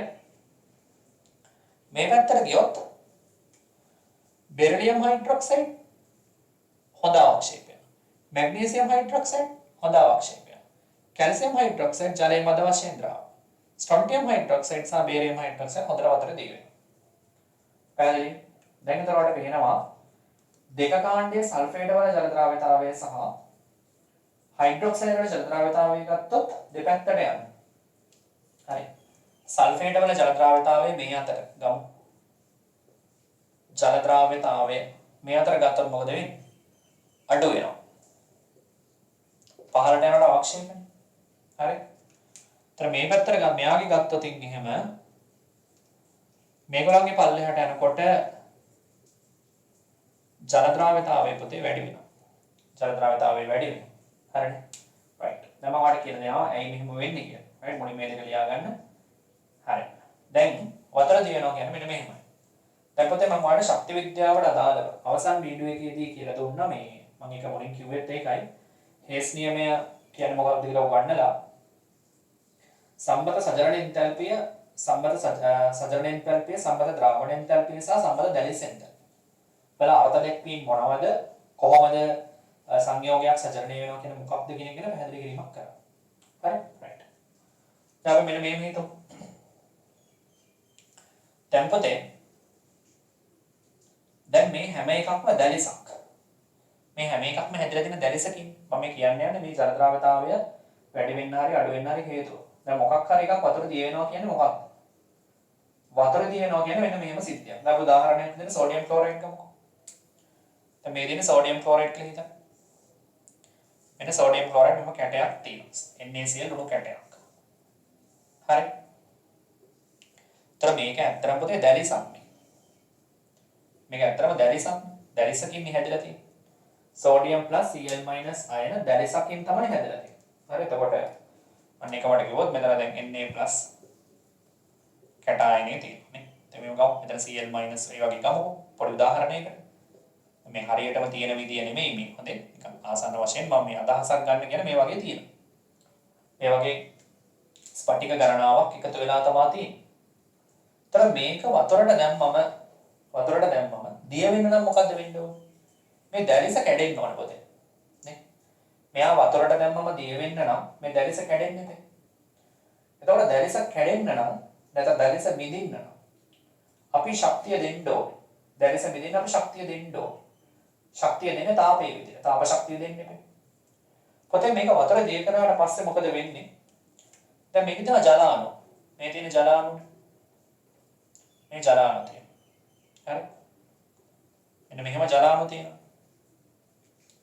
මේ ජල අණු මෙන්න මේ කැටායනයත් එක්ක හදා ගන්න ආකර්ෂණ බල. මෙන්න මෙහෙම හදා ගන්න ආකර්ෂණ බල. දැන් මොකද්ද මේ හදා ගන්න ආකර්ෂණ බලය? මේකට කියන පොතේ අයන ස්ථිර ආකර්ෂණ බල. අයන ස්ථිර ආකර්ෂණ බල. මේකට අපි කියන්නේ අයන නැත්නම් දීද්‍රව කියමුකෝ. අයන දීද්‍රව ආකර්ෂණ බල. හරි හදා ගන්නවා. ජලයත් එක්ක. පොතේ අයන දීද්‍රව ආකර්ෂණ බලයක් හදනවා කියන්නේ බන්ධනයක් හදනවා. මම ගිය ශක්ති විද්‍යාව වීඩියෝ එකේදී කිව්වා අන්තිමේකේදී බන්ධනයක් හදනවා කියන්නේ තාපදායකයි. බන්ධනේ කඩන්න නම් ශක්තිය දෙන්න ඕනේ. ඒක මතක තියාගත්තා මේක අනිත් පැත්ත මතක තියාගන්න පුළුවන්. බන්ධනේ කඩන්න අපි ශක්තිය දෙන්න ඕනේ. ඒතර ඒක තාප අවශෝෂකයි. බන්ධනේ කඩන්න අපි ශක්තිය දෙන්න ඕනේ. ඒතර තාප අවශෝෂකයි. බන්ධනේ හදනකොට එයා තාපය පිට කරනවා. බන්ධනේ හදනකොට එයා තාපය පිට කරනවා. ඒක තාපදායකයි. ඒතර මේ බන්ධනේ සෑදෙනකොට තාපදායකයි. ඒතර මෙයා තාපය පිට කරනවා. හරි. මෙතනින් තාපයක් පිට වෙනවා පුතේ. මෙතනින් පිට වෙනවා තාපය. තාපදායකයි. මේක තාපදායකයි. බන්ධනයක් හැදෙනකොට තාපදායකයි. එතකොට මේ තාපයෙන් මොකද කරන්නේ? මෙන්න මේ තාපයෙන් මේ පිටවන තාපයෙන් පොතේ මෙන්න මේ දැලිස බිඳිනවා. මේ පිටවන තාපයෙන් මේ දැලිස බිඳිනවා. එහෙම බිඳුනොත් හරි මේ පිටවන තාපයෙන් දැලිස බිඳුනොත් මෙයා වතුර දිය වෙනවා. මොකද මෙයා දැලිස බින්දට පස්සේ මොකද වෙන්නේ? ආකර්ෂණ බල ප්‍රබල වෙනවා. දැන් මොකද මෙයා ඒතකොට ද්‍රාවණයට එනවා. ඒතර මෙහෙම Na+ ද්‍රාවණයට ආවට පස්සේ දැන් Cl- උත් මෙහෙම ද්‍රාවණයට එනවා. ද්‍රාවණයට ආවට පස්සේ හොඳට සජනණීය වෙනවා. මෙන්න මෙහෙම ජලාණු. මෙහෙම ජලාණු මෙහෙම වටේට හොඳට ආකර්ෂණ බල හදා ගන්න. Cl- නම් H එක මේ පැත්තටනේ. මෙයාගේ ධන පැත්ත. ඒතර මෙයා ඍණ පැත්තත් එක්ක ආකර්ෂණය වෙනවා. හරි. පොතේ මෙන්න මේකට අපි කියනවා මෙන්න මේකට මේ හයිඩ්‍රේෂන් මේ දෙකම එකයි. මේකට අපි කියනවා සජනණීය කියලා. එතකොට සජලන එන්තැල්පිය කියන්නේ මේකට. සජලනයේදී පිටවන තාපය. අපි ශක්ති විද්‍යා පාඩමේ කතා කරන්නේ තාපයෙන්. ඒතර මේකට කියන්නේ සජලනීකරණ තාපය. සජලනීකරණ තාපය. ඒතර මේ දැලිසත් යම් ශක්තියකින් දැලිසත් තියෙන යම් ශක්තියකින්. දැලිසකට යම් ශක්තියක් තියෙනවා. ඒතර ඒ දැලිස් ශක්තියකුත් තියෙනවා. ඒතර මේ දැලිසේ තියෙන ශක්තිය, දැලිසේ තියෙන දැලිස් එන්තැල්පිය සජලන එන්තැල්පියට වඩා අඩු වුණොත් හොඳට තේරුම් ගන්න. දැන් මේ සජලන එන්තැල්පියේ තාපය පිට කරන තාප ප්‍රමාණය මෙයාගේ දැලිසේ තියෙන එන්තැල්පියට වඩා වැඩි වුණොත් තමයි මේ දැලිස විදෙන්නේ. දැන් දැලිස එන්තැල්පිය ඔයා හිතන්නකො ජෝල් 50යි කියලා නිකන් විහිළුවට. ජෝල් 50යි. මේ දැලිස මේ දැලිස විදියට තියෙන්නේ ජෝල් 50ක ශක්තියකින් කියලා හිතන්න. එතකොට මෙයා සජලනයේ වෙද්දී පිට කරන තාපය 49 ජෝල් නම් අපි 49 නෙමෙයි අපි 40යි කියමුකෝ. 40යි ජෝල් නම් එතකොට ඒ ජෝල් වල ප්‍රමාණය ප්‍රමාණවත් වෙන්නේ නැහැ දැලිස විදෙන්නේ. එතකොට මොකද වෙන්නේ? දැලිස විදෙන්නේ නැහැ. ඒ කියන්නේ වතුර දිය වෙන්නේ නැහැ. අන්න අවක්ෂේප. එතකොට වතුර දිය වෙන්නේ අවක්ෂේප. දැන් එතකොට බේරියම් සල්ෆේට් අවක්ෂේපයක් කියන්නේ බේරියම් සල්ෆේට් දැලිස බිඳින්න සජලනීකරණයෙන් ලැබෙන තාපය ප්‍රමාණවත් නැහැ. ඒ කියන්නේ මේකේ දැලිස් එන්තැල්පිය වැඩි මොන එන්තැල්පියට වඩා? සජලන එන්තැල්පියට වඩා. ඒ නිසා ද්‍රාවණය වෙන්නේ නැහැ. ඒ නිසා ද්‍රාවණ එන්තැල්පිය අපි කියනවා මේකට ධන කියලා. අපි පස්සේ කතා කරමු මේක. ඒ නිසා ද්‍රාවණය වෙන්නේ නැහැ. හරි. සජලන එන්තැල්පිය දැලිස් එන්තැල්පියට වඩා වැඩි වුණොත් හරි. සජලන එන්තැල්පිය දැලිස් එන්තැල්පියට වඩා වැඩි වුණොත් අනිවාර්යෙන් දැලිස විදිනවා. විදින හොඳට අන්තරණක ආකර්ෂණ බල හදාගෙන වතුර දිය වෙනවා. ඔන්න ඔක තේරුම් ගැනීම වැදගත්. ඒ නිසා ජලයේ දියවීමේ අවශ්‍යතාවය මොකක්ද? සජලන එන්තැල්පිය වැඩි වෙන්න ඕනේ දැලිස් එන්තැල්පියට වඩා. හරි? දැන් අපි ඔහොම කිව්වට දැන් සෝඩියම් ක්ලෝරයිඩ් ගත්තොත් සෝඩියම් ක්ලෝරයිඩ් වල ඇත්තටම සෝඩියම් ක්ලෝරයිඩ් දැලිස් එන්තැල්පිය සජලන එන්තැල්පියට වඩා චුට්ටක් විශාලයි. හරි? හැබැයි සෝඩියම් ක්ලෝරයිඩ් වතුර දිය වෙන්නේ නැද්ද? වතුර දිය. සෝඩියම් ක්ලෝරයිඩ් වතුර දිය. ඒතර මෙහෙමයි. ඒතර සෝඩියම් ක්ලෝරයිඩ් වල තියෙන දැලිස් එන්තැල්පිය සජලන එන්තැල්පියට වඩා චුට්ටක් වැඩි. ආසන්නව සමානයි. හරි? ආසන්නව සමානයි. හැබැයි චුට්ටක් දැලිස් එන්තැල්පිය වැඩි. ඒතර මේ තර්කයට අනුව දැලිස් එන්තැල්පියට සජලන එන්තැල්පිය අඩුයි නම් වතුර දිය වෙන්නේ නැහැ. හැබැයි සෝඩියම් ක්ලෝරයිඩ් වතුර දිය වෙනවා. ඒකට හේතුව මේකයි පුතේ. මම එකයි මේ කියන්නේ. දැන් සජලන එන්තැල්පිය සමහර වෙලාවට දැලිස් එන්තැල්පිය ඉක්මමා යන්නේ නැති වෙන්න පුළුවන්. චූටි වෙනසක් තියෙනවා බා ජෝල් 2ක 3ක. ජෝල් 4ක 5ක වෙනසක් තියෙනවා වෙන්න පුළුවන්. මේ වගේ. මේක ජෝල් 50ක් ඕනේ. මෙයා දෙන්නේ ජෝල් 48යි වගේ කියලා හිතන්න. ඒත් මේක දිය වෙන්න පුළුවන්. ඒතර කොහොමද එහෙම වෙන්නේ? එහෙම වෙන්නේ මෙහෙමයි පුතේ. දැන් ශක්ති පරතරය චූටි නම් දැලිස් එන්තැල්පිය හැබැයි මම මේ කියන කතාව හරියන්නේ දැලිස් එන්තැල්පිය සජලන එන්තැල්පිය ආසන්න වශයෙන්වත් සමාන වෙන්න ඕන. ආසන්න වශයෙන් සමාන වෙනවා කියන්නේ දැන් මේක චුට්ටක් අඩුවට කමන්නේ. ආසන්නව සමාන වෙන්න ඕනේ. දැන් සෝඩියම් ක්ලෝරයිඩ් වල මේක ආසන්නව සමානයි. හැබැයි මෙහා දැලිස් එන්තැල්පිය වැඩි. හැබැයි NaCl වතුර දිය වෙනවා. ඒක දිය වෙන්නේ මෙහෙමයි හේතුව. දැන් ඒ අර අඩු ටිකක් තියෙනවනේ. අපිට අනිවාර්යයෙන් මෙයා වැඩි වෙන්න එපා. මේක වැඩි වෙන්න එපා මේකට වඩා. නැත්නම් මේවා දිය කරගන්න බෑ. ඒතර මේක සමහරවිට ටිකක් අඩුයි මේකට වඩා. අඩු වුණොත් වෙන්නේ මේ වෙලාවේදී ආ පරිසරයෙන් මේ අඩු ටික හොරා ගන්නවා. සෝඩියම් ක්ලෝරයිඩ් දැන් වතුර දිය වෙනකොට වෙන්නේ සෝඩියම් ක්ලෝරයිඩ් පොඩි චුට්ටි අඩුවක් තියෙනවනේ. මොකේද අඩු? දැලිස් එන්තැල්පියට වඩා සජලන එන්තැල්පිය ගත්තොත් ඒක චුට්ටක් අඩුයි. ඒතරේ අඩුපාඩු. මෙයාට දැලිස කඩා ගන්න ඕනේ ඉතුරු චූටි ශක්ති ප්‍රමාණය. එයා පරිසරයෙන් හොරා ගන්නවා. ඒ නිසා තමයි පුතේ NaCl වතුර දිය වෙනකොට කූල් වෙන්නේ පරිසරේ. සෝඩියම් ක්ලෝරයිඩ් කැලල අඩු කැලලක් දාලා බලන්න වීදුරුවකට දාලා අතින් අල්ලලා බලන්න ඒක ඒතර සීතලක් දැනෙනවා. ඒ කියන්නේ ප්‍රතික්‍රියා තාපාවශෝෂක වෙලා තියෙනවා. පරිසරයෙන් මේ චූටි තාපය උරාගෙන දිය වෙනවා. ඒක වෙන්න පුළුවන්. ඒ නිසා මේ යම් දැලිසක් වතුර දිය වෙන්න නම් අඩුම තරමින් දැලිස් එන්තැල්පිය සජලන එන්තැල්පියට ආසන්න වශයෙන් සමාන වෙන්න ඕන. ආසන්න වශයෙන් සමාන නම් ඇති. ඒතර වතුර දිය වෙන්න පුළුවන්. ඔන්න ඔක තේරුම් ගන්න. හරි? ඔක ඉතාම වැදගත්. ඔය අවක්ෂේප වෙනවා කියන එකේ තේරුම දැන් මෙතනින් එහාට පුරුදු වෙන්න. අවක්ෂේප වෙනවා කියන එකේ තේරුම තමයි අවක්ෂේපයක් ලැබෙනවා කියන එකේ තේරුම තමයි මතක තියාගත යුතුයි. සජලන එන්තැල්පිය දැලිස් එන්තැල්පියට වඩා වැඩි. එහෙම නැත්නම් වතුර දිය. ඔක තේරුම් ගන්න. right? මේකට අපිට හේස් නියමයේ දාලත් පැහැදිලි කරන්න පුළුවන්. හේස් නියමයේ දාලත් මේක පැහැදිලි කරන්න පුළුවන්. හරි? ඒත් හේස් නියමයේ දාලා පැහැදිලි කරන්න කිව්වොත් අපිට මේක තව හොඳටම පැහැදිලි කරන්නත් පුළුවන්. මම මේක චුට්ටක් වාට මේක කියලා දෙන්න. ඒතර මේක තේරුම් ගන්න පුළුවන් නිසා. හරි. මේකේ කතන්දරේ මේක තමයි පැහැදිලි කිරීම. එතන මේ දෙක ලිව්වට පස්සේ චුට්ටක් හැඩයෙන් මෙන්න මේව ලියන්න. මේක පොඩක් ඇඳගත්තත් කවන්නේ. මම මේ සෝඩියම් ක්ලෝරයිඩ් වලට කිව්වේ හරි. තව ලකුණක් දාලා මෙන්න මේක ඇඳගන්න. ලියන්න මෙහෙම. සෝඩියම් ක්ලෝරයිඩ් ජලීය දියවීමේදී සෝඩියම් ක්ලෝරයිඩ් ජලයේ දියවීමේදී සිදුවන්නේ සෝඩියම් ක්ලෝරයිඩ් ජලයේ දියවීමේදී සිදුව මේක අඳින්න ඇඳලා ඊට පස්සේ ලියන්න ඕනේ. ජලයේ දියවීමේදී සිදුවන්නේ sodium chloride දැලිසේ sodium chloride දැලිසේ Na+ හා ජලාණු අතර අයන දීද්‍රව ආකර්ෂණ බල හට ගැනීම. අයන දීද්‍රව ආකර්ෂණ බල හට ගැනීම. ප්‍රතිපයනෙන් ලියන ඊළඟ. ආකර්ෂණ බල හට ගැනීම තාපදායක බැවින් ආකර්ෂණ බල හට ගැනීම තාපදායක බැවින් ඉන් පිටවන සජනන තාපය මගින් ඉන් පිටවන සජනන තාපය මගින් සෝඩියම් ක්ලෝරයිඩ් දැලිස බිඳී sodium chloride දැලිස බිඳී sodium chloride ජලයේ ද්‍රවණය වේ. sodium chloride ජලයේ ද්‍රවණය වේ. ප්‍රතිපයනෙන් ලියන්න මෙහෙම වෙනවා. කිසියම් සංයෝගයක් ජලයේ දියවීමට නම් කිසියම් සංයෝගයක් ජලයේ දියවීමට නම් කිසියම් සංයෝගයක් ජලයේ දියවීමට නම්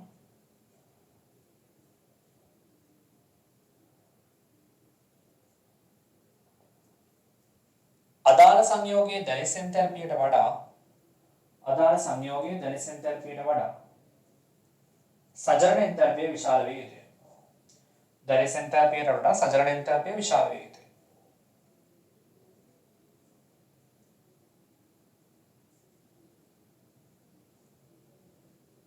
හරි.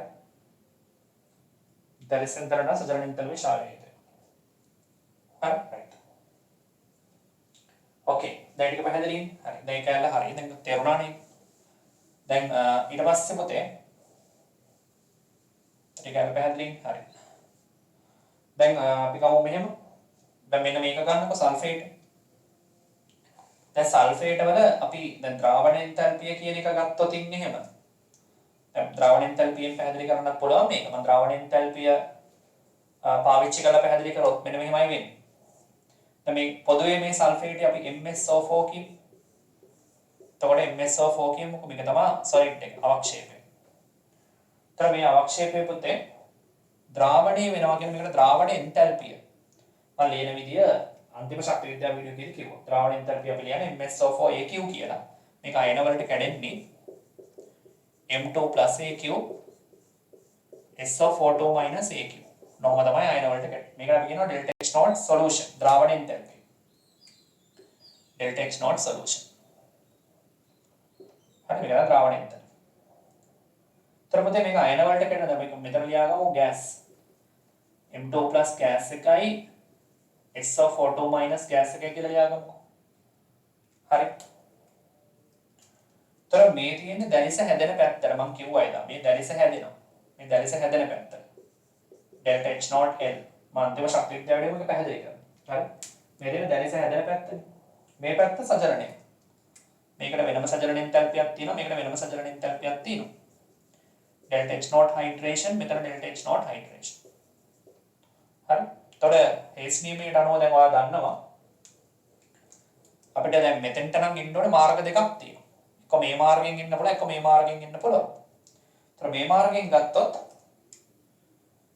delta H naught L lattice එන්තැල්පිය එකතු කරාම delta H naught solution ද්‍රාවණ එන්තැල්පිය ටික සමාන වෙන්න ඕනි අර පැත්තෙන් යන delta H naught hydration එන්තැල්පියට. සජනන එන්තැල්පිය. හරි. සජනන එන්තැල්පිය මේ දෙන්නගෙම එකතුව. හරි අපි මේක ගන්න පුළුවන්. මම එදා කිව්වා කිව්වනේ මේක පැහැදිලි කරන්න. මම දැන් ආයෙ කියන්නේ නැහැ. එතකොට ද්‍රාවණ එන්තැල්පිය පුතේ මතක තියාගන්න. ද්‍රාවණ එන්තැල්පිය ලැබෙන්නේ එතකොට සජනන එන්තැල්පියෙන් අඩු කරන්න ඕනේ දැලිස් එන්තැල්පිය. හරි. ද්‍රාවණ එන්තැල්පිය ලැබෙන්නේ සජනන එන්තැල්පියෙන් අඩු කරන්න ඕනේ දැලිස් එන්තැල්පිය. හරි. සජනන එන්තැල්පියෙන් දැලිස් එන්තැල්පිය අඩු කරාම තමයි ද්‍රාවණ එන්තැල්පිය. ඔබ මතක තියාගන්න ඕනේ දේ තමයි පුතේ ද්‍රාවණ එන්තල්පිය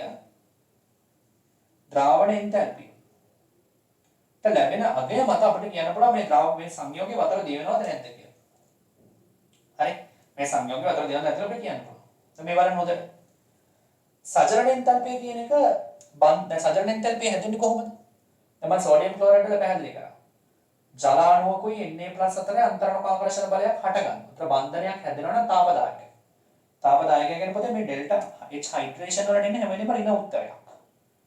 බන්ධනයක් ආකර්ෂණ බලයක් හදනවා. ආකර්ෂණ බලයක් හදනවා කියන්නේ තාපදායකයි. ඒතර ඍණ උත්තරයක් කියන්නේ. ඒතර මේ දෙන දැරිස හැදෙනවා. දැරිස බිඳිනව නෙමෙයි මේ. දැරිස හැදෙනවා. මේ පැත්තට හැදෙනවා. මේ පැත්තට ගත්තොත් බිඳිනවා. හරි මේ පැත්තට ගත්තොත් බිඳින්නේ. මම මේ පැත්තටනේ අරගෙන තියෙන්නේ. ඒතර දැරිස හැදෙනවනේ ඒකත් තාපදායක ඍණ. ඒකත් ඍණ. හරි. මේකත් ඍණ.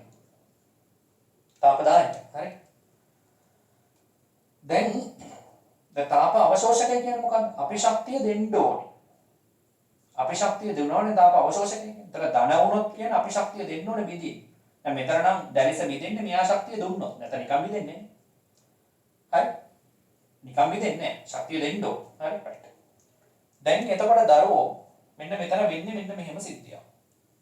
දැන් මම මේ පොඩ ප්‍රස්තාරකින් ඔයාලට පැහැදිලි කරන්න. මේ බලන්න. ඉතින් මෙහෙම ගමුකෝ. හරි? නම ගන්න. මෙච්චර දුරට මේක පැහැදිලි කරන්න ඕනේ නැහැ. නමුත් මම දැන් ඔයාලට මේක තේරුම් කරන්න ඕන නිසා මම ටිකක් මේක ටිකක් ලොකුවට පැහැදිලි කරන්න. හරි? right. දැන් පොතේ ඔයා හිතන්න මෙන්න මෙහෙම. මෙතන ඉන්නවා කියලා හිතන්නකෝ බෙරිලියම් සල්ෆේට්. මෙතන ඉන්න බෙරිලියම් සල්ෆේට්. මෙතන ඉන්නවා කියලා ගන්නකො මැග්නීසියම් සල්ෆේට්. මෙතන ඉන්නවා කියලා ගන්න කැල්සියම් සල්ෆේට්. මෙතන ඉන්නවා කියලා ගන්න ස්ට්‍රොන්ටියම් සල්ෆේට්. මෙතන ඉන්නවා කියලා ගන්න බේරියම් සල්ෆේට්. හරි? මෙතනදී මේ තියෙන්නේ අපි කමු ඩෙල්ටා H එන්තල්පිය කියලා ගන්නකො. හරි? right. ඊට මම ඔය රතෝපෑනින් ඇඳලා තියෙන්නේ. හරි? ඩෙල්ටා H naught hydration සජරණ එන්තල්පිය කියලා හිතන්න. මේක අපි හිතමුකෝ දැරිස එන්තල්පිය කියලා. හරි? දැරිස එන්තල්පිය කියලා හිතන්න. හරි.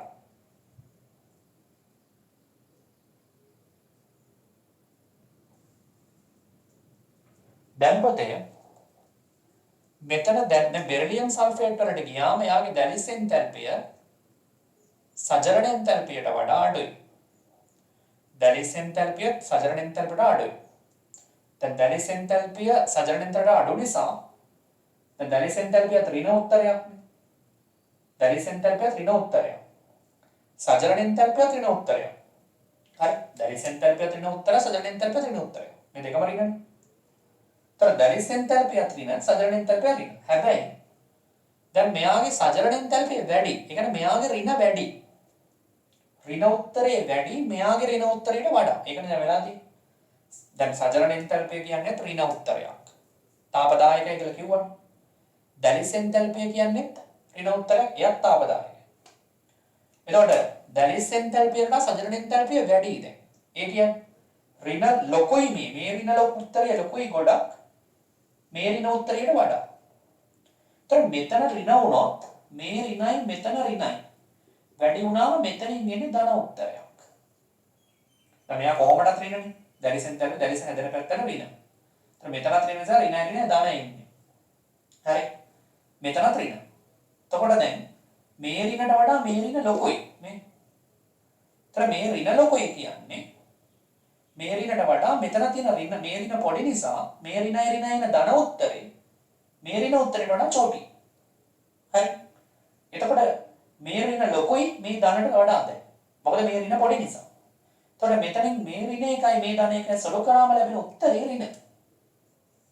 බෙරිලියම් සල්ෆේට් මේ දෙක එකතු කරාම එන උත්තරේ ඍණ. හේතුව ලැටිස් එන්තල්පිය කියන ඍණ එක අඩුයි මේ අඩුයි. සජරණ එන්තල්පිය ඍණ එකට වඩා. ඒතර මේ ඍණ උත්තරේ චෝටි මේ ඍණ උත්තරේ ලොකුයි. මේ ඍණ උත්තරේ පොඩි කියන්නේ මෙතනින් හැදෙන ධන උත්තරේ චෝටි මේ ඍණ උත්තරේ ලොකුයි. වැඩි ඍණ එකකින් අඩු ධන එකක් අඩු කරාම උත්තරේ ඍණ. ද්‍රාවණ එන්තල්පිය ඍණ. ඒ නිසා බෙරිලියම් සල්ෆේට් වල ද්‍රාවණ එන්තල්පිය ඍණ. ඒ කියන්නේ අපේ ශක්තිය දෙන්න ඕනේ නැහැ. තාම දායකයි. එයාම දිය වෙනවා. ඒකයි මෙයා දිය වෙන්නේ. ද්‍රාවණ එන්තල්පිය ඍණ වෙනවා කියන්නේ අපි ශක්තිය දෙන්න ඕනේ නැහැ. තාප අවශෝෂණය අපි ශක්තිය දීලා බින්දින්නේ නැහැ. අපි ශක්තිය දීලා බින්දින්න ඕනේ. එතකොට තමයි කැඩෙන්නේ. මේක හිම ඕනේ නැහැ. එයාම විඳ ගන්න. ඒ ඍණ උත්තරේ. හරි. ධන වුණොත් තමයි ප්‍රශ්නේ. මැග්නීසියම් සල්ෆේට් ගන්න. එයාගෙත් පොතේ ආඩ පේනවා. සජරණ එන්තල්පිය වැඩි දැලිස් එන්තල්පියට වඩා. හරි සජරණ එන්තල්පිය වැඩි දැලිස් එන්තල්පියට වඩා. ඒ කියන්නේ ඍණ ලොකුයි තාම. මෙතන ඍණයකට වඩා. තර ඍණ ධන. තර මේ ධනට ඍණ. තර එයාත් ඍණ. එයාත් ඍණ. ඒ නිසා එයාත් වතුර දී වෙනවා. කැල්සියම් සල්ෆේට් වල චුට්ටක් දැන් ක්‍රොස් වෙලා තියෙනවා. දැන් පොතේ දැලිස් එන්තල්පිය වැඩි හයිඩ්‍රේෂන් එන්තල්පියට වඩා. දැලිස් එන්තල්පියට එක දැන් ඍණ ටිකක් ලොකුයි. දැන් ඍණ ලොකුයි. මේ බලන්න මෙතන ඍණ තියෙන ඒ ඍණ ලොකුයි මෙයාගේ සජරණ එන්තල්පියට වඩා. තර මේ ඍණ ලොකුයි කියන්නේ ඔන්න දැන් ධන ටිකක් ලොකු වෙනවා. ඒතකොට ඔන්න පළවෙනි වතාවට කැල්සියම් සල්ෆේට්ටි සජරණ එන්තල්පිය ධන වෙනවා. සෝරි ද්‍රාවණ එන්තල්පිය ධන වෙනවා. මේ තියෙන ද්‍රාවණ එන්තල්පිය හොඳේ. මේ තියෙන සජරණ. මේ තියෙන දැලිස්. ද්‍රාවණ එන්තල්පිය ධන වෙනවා. ඒ කියන්නේ පොතේ එයා දිය වෙන්න කැමති නැහැ. එයා දිය වෙන්න කැමති නැහැ. අපේ ශක්තිය දුන්නොත් තමයි දිය වෙන්නේ. ඒකට තාම අවශ්‍යයි. එයා ඔටෝමැටිකලි දිය වෙන්නේ නැහැ. ඒක නිසා තමයි ජලයේ මද වශයෙන් ක්‍රාම වෙලා තියෙන්නේ. හරි. දැන් ස්ට්‍රොන්ටියම් සල්ෆේට් යනකොට බලන්න වැඩියෙන් දැලිස් එන්තල්පිය විශාල වෙනවා. එන්න දැලිස් එන්තල්පිය වැඩි වෙනවා. එන්න සජරණ එන්තල්පිය අඩු වෙනවා. රයිට්. ඒතර සජරණ එන්තල්පිය දැලිස් එන්තල්පිය යට සාපේක්ෂව වැඩි. එතකොට එන්න ධන ලොකු වෙනවා. ඒතර එන්න ඩෙල්ටා H ද්‍රාවණ එන්තල්පිය ධනත් ලොකු වෙනවා. ඒ කියන්නේ එන්න වැඩියෙන් ශක්තිය දෙන්න ඕන දිය වෙනවා. ඒ නිසා පහළට යනකොට පොතේ ද්‍රාව්‍යතාවය ගොඩාක් අඩු වෙලා තියෙනවා. හරි. ද්‍රාව්‍යතාවය ගොඩාක් අඩු වෙලා තියෙනවා. හරි. රයිට්. ඕක තමයි ඔකේ පැහැදිලි කිරීම. හරි. මේකට ශක්ති විද්‍යාව යම් අවබෝධයක් ගන්න ඕනේ. ඒ නිසා මේක අමතර කරුණක්. මේක ඔකට සිලබස් එකේ පැහැදිලි කරන්න කියලා නෑ. මේ ප්‍රස්තාරයම අඳින්න කියලා නෑ. මේක කිසි දෙයක් නෑ ඔයාලට. මම මේ හරියම අවබෝධය දෙන්න ඕන නිසා තමයි පැහැදිලි කරන්නේ. හරි. ඔයාලට බලන්න මේක අමතර සටහන කියලා දාලා මේක ලියලා මේක ලියලා පැහැදිලි කිරීමක් කරගන්න. මේකට මේක ලියන්න දීලා පැහැදිලි කිරීමක් කරගන්න. හරි. හරි. අගාල ලියා ගන්නත් මේක. හරි. දැන් ඔයාලා ලියා ගන්න නැති කියලා හිතනවා. හරි. දැන් මේ පැහැදිලි කිරීමට අමතරව සරලව කියන්න තියෙන දෙයක් මම ඔයාලට කියන්නම්. මේක සරලව විභාගයට ප්‍රශ්න අහන්න පුළුවන් විදියක් මම කියන්නේ. දැන් හොඳට බලුවොත් ඔයාලට පේනවද? දැන් මේ ද්‍රාවණ එන්තල්පිය කතාව ඕනේ නැහැ. නිකන් බලන්න. සජරණ එන්තල්පියත් අඩු වෙනවා. දැලිස් එන්තල්පියත් අඩු වෙනවා කියලා පේනවද? සජරණ එන්තල්පියත් අඩු වෙනවා, දැලිස් එන්තල්පියත් අඩු වෙනවා. සාමාන්‍යයෙන් පල්ලෙහාට අඩු වෙනවනේ මේ. දැලිස් එන්තල්පිය අඩු වෙනවා. සජරණ එන්තල්පිය අඩු වෙනවා. පොතේ දැන් කාණ්ඩේ පහළට ගන්නකොට මතක තියාගන්න දැලිස් එන්තල්පිය අඩු වෙනවා. හරි. කාණ්ඩේ පහළට දැලිස් එන්තල්පිය අඩු වෙනවා. දැලිස් එන්තල්පිය අඩු වෙන්නේ අත්‍තරම මේ කැටායනේ විශාල වෙන නිසා. කැටායනේ එන්නේ විශාල වෙනවා. කැටායනේ එන්නේ විශාල වෙනකොට දැලිස් එන්තල්පිය අඩු වෙනවා. අත්‍තරම සජරණ එන්තල්පියත් අඩු වෙනවා. සජරණ එන්තල්පිය අඩු වෙන්න හේතුව පුතේ කැටායනික අරය විශාල වෙනවනේ. දැන් මම පැහැදිලි කරන්නම් මේ බලන්න.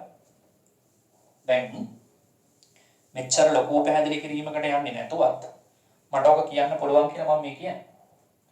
දැන් කාණ්ඩේ පහළට පොතේ දැලිස් එන්තල්පිය අඩු වෙනවා. කාණ්ඩේ පහළට යන දැලිස් එන්තල්පිය. දැලිස් එන්තල්පිය අඩු වෙනවා. හරි? මතක තියාගන්න.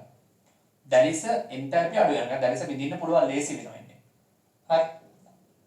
සජරණ එන්තල්පියත් පොතේ කාණ්ඩේ පහළට යනකොට අඩු වෙනවා. මේ පේනවනේ ප්‍රස්තාර වලම පේනවා. මේ ඇත්ත දත්ත වලට අද ප්‍රස්තාරයක් මම මේවට දුන්නේ මේක නැහැ ඔයාලට සිලබස් එකේ. මම දැනගන්න කිව්වේ හරි. ඒතර දැලිස් එන්තල්පියත් අඩු වෙනවා. සජරණ එන්තල්පියත් අඩු වෙනවා. පේනවනේ අඩු වෙනවා කියලා පේනවා. පහළට යද්දී අඩු වෙනවා. එතකොට දැන් මම කිව්ව සරල අදහස ගත්තොත් සජරණ එන්තල්පිය වැඩි වෙන්න ඕනේ. දැලිස් එන්තල්පියට වඩා එතකොට තමයි විඳින්න පුළුවන්. එතකොට තමයි හොඳට දිය වෙන්නේ. දැන් බලන්න මේ දෙක. පහළට යන්න දැලිස් එන්තල්පිය විශාල වෙලා කියන්නේ දෙකම අඩු වෙනවා තමයි. හැබැයි සජරණ එන්තල්පිය වැඩිපුර අඩු වෙනවා. දෙකම අඩු වෙනවා. හැබැයි සජරණ එන්තල්පිය වැඩිපුර අඩු වෙනවා පල්ලෙහාට යනකොට. මෙයා වැඩිපුර අඩු වෙනවා. මෙයාත් අඩු වෙනවා තමයි. හැබැයි මෙයා ඊට වඩා අඩු වෙනවා. ඒතර මෙයාට සාපේක්ෂව මෙයා වැඩි. හරි. කාණ්ඩේ පහළට යනකොට දැලිස් එන්තල්පියත් අඩු වෙනවා. ඒක හරි. සජරණ එන්තල්පියත් අඩු වෙනවා. මම මුලින්ම සජරණ එන්තල්පිය අඩු වෙන්නේ ඇයි කියලා කියන්නේ. කැටායනේ අර විශාල වෙනකොට පොතේ. දැන් බෙරිලියම් ගන්නකො. මේක මෙච්චරයි කැටායන. බේරියම් වලට යන්නේ. බේරියම්ට වල මෙච්චරයි කැටායන. ඒතර මේකට මේ කැටායන විශාලයි. ඒතර පොතේ ආරෝපණ ඝනත්වය මොකද වෙන්නේ? ආරෝපණ ඝනත්වය අඩුයි.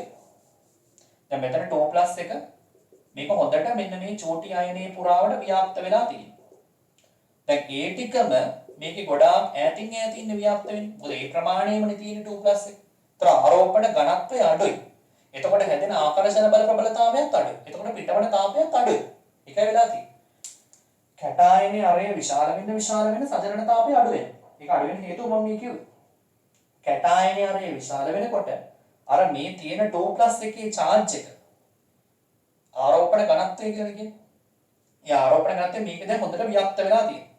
මේකට යනකොට ඒක ව්‍යාප්ත වෙන්නේ විශාල කැටායනේ. එකම ප්‍රමාණය විශාල එකක පැතිරෙනවා. එතකොට ආරෝපණ ඝනත්වය අඩුයි. ඒතර සජනන තාපය අඩුයි. මොකද දැන් මෙහා ජලාණුවක් එක්කනේ ආකර්ෂණ බලය හදාගත්තමනේ. අයන දීද්‍රව ආකර්ෂණ බලයක් හදාගෙනනේ තාපය පිට කර සජනන තාපය. ඒතර පිට කරන සජනන තාපය අඩුයිද? ඇයි ආරෝපණ ඝනත්වය අඩු නිසා.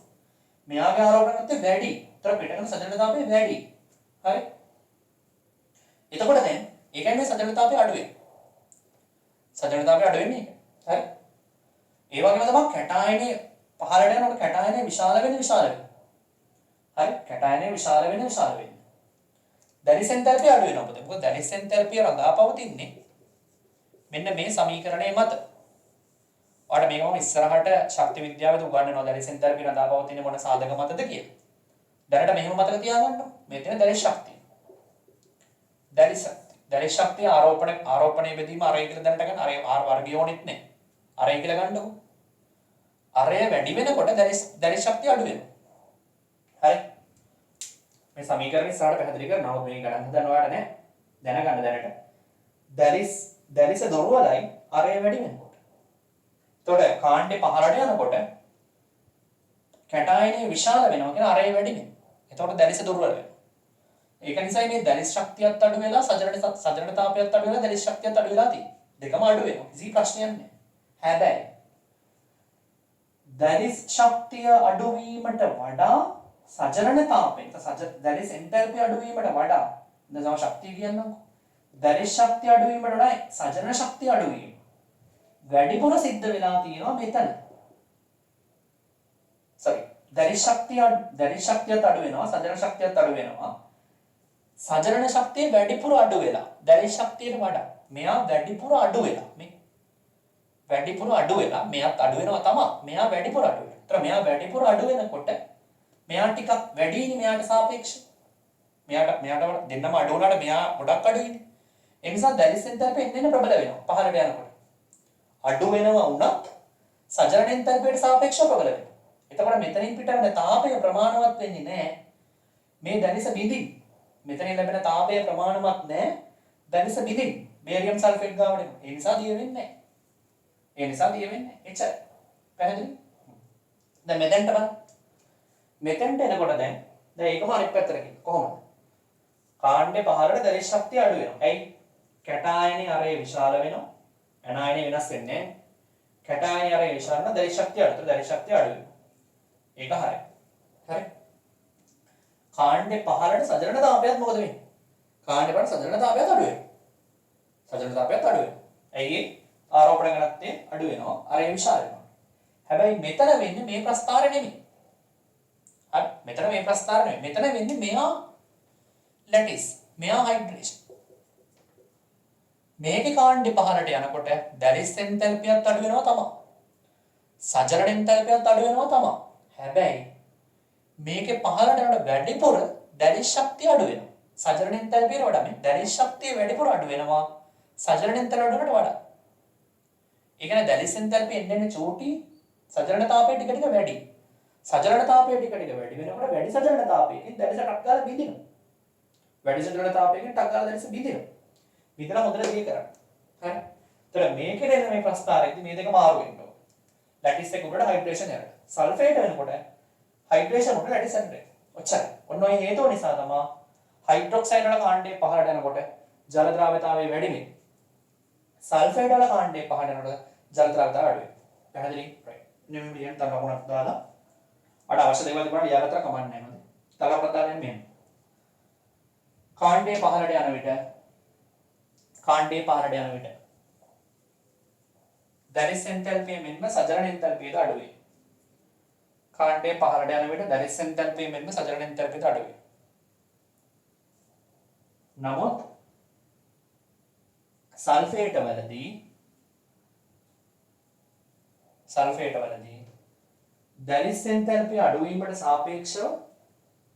දැරිස් එන්තැල්පිය අඩු වීමට සාපේක්ෂව වැඩි ප්‍රමාණයකින් සජලන එන්තැල්පිය අඩු වේ. දැරිස් එන්තැල්පිය අඩු වීමට සාපේක්ෂව වැඩි ප්‍රමාණයකින් සජලන එන්තැල්පිය අඩු වේ.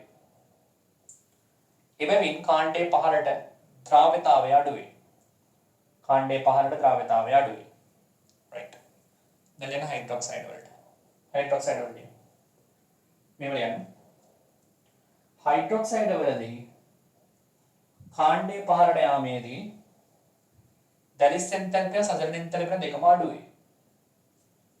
දැරිස් එන්තැල්පිය සහ සජලන එන්තැල්පිය දෙකම අඩු වේ. නමුත් හයිඩ්‍රොක්සයිඩ් වලදී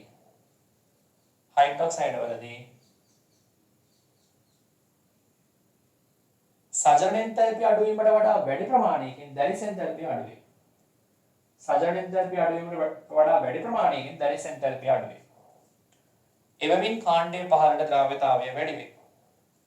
එබැවින් කාණ්ඩයේ පහළට ද්‍රාව්‍යතාවය වැඩි වේ.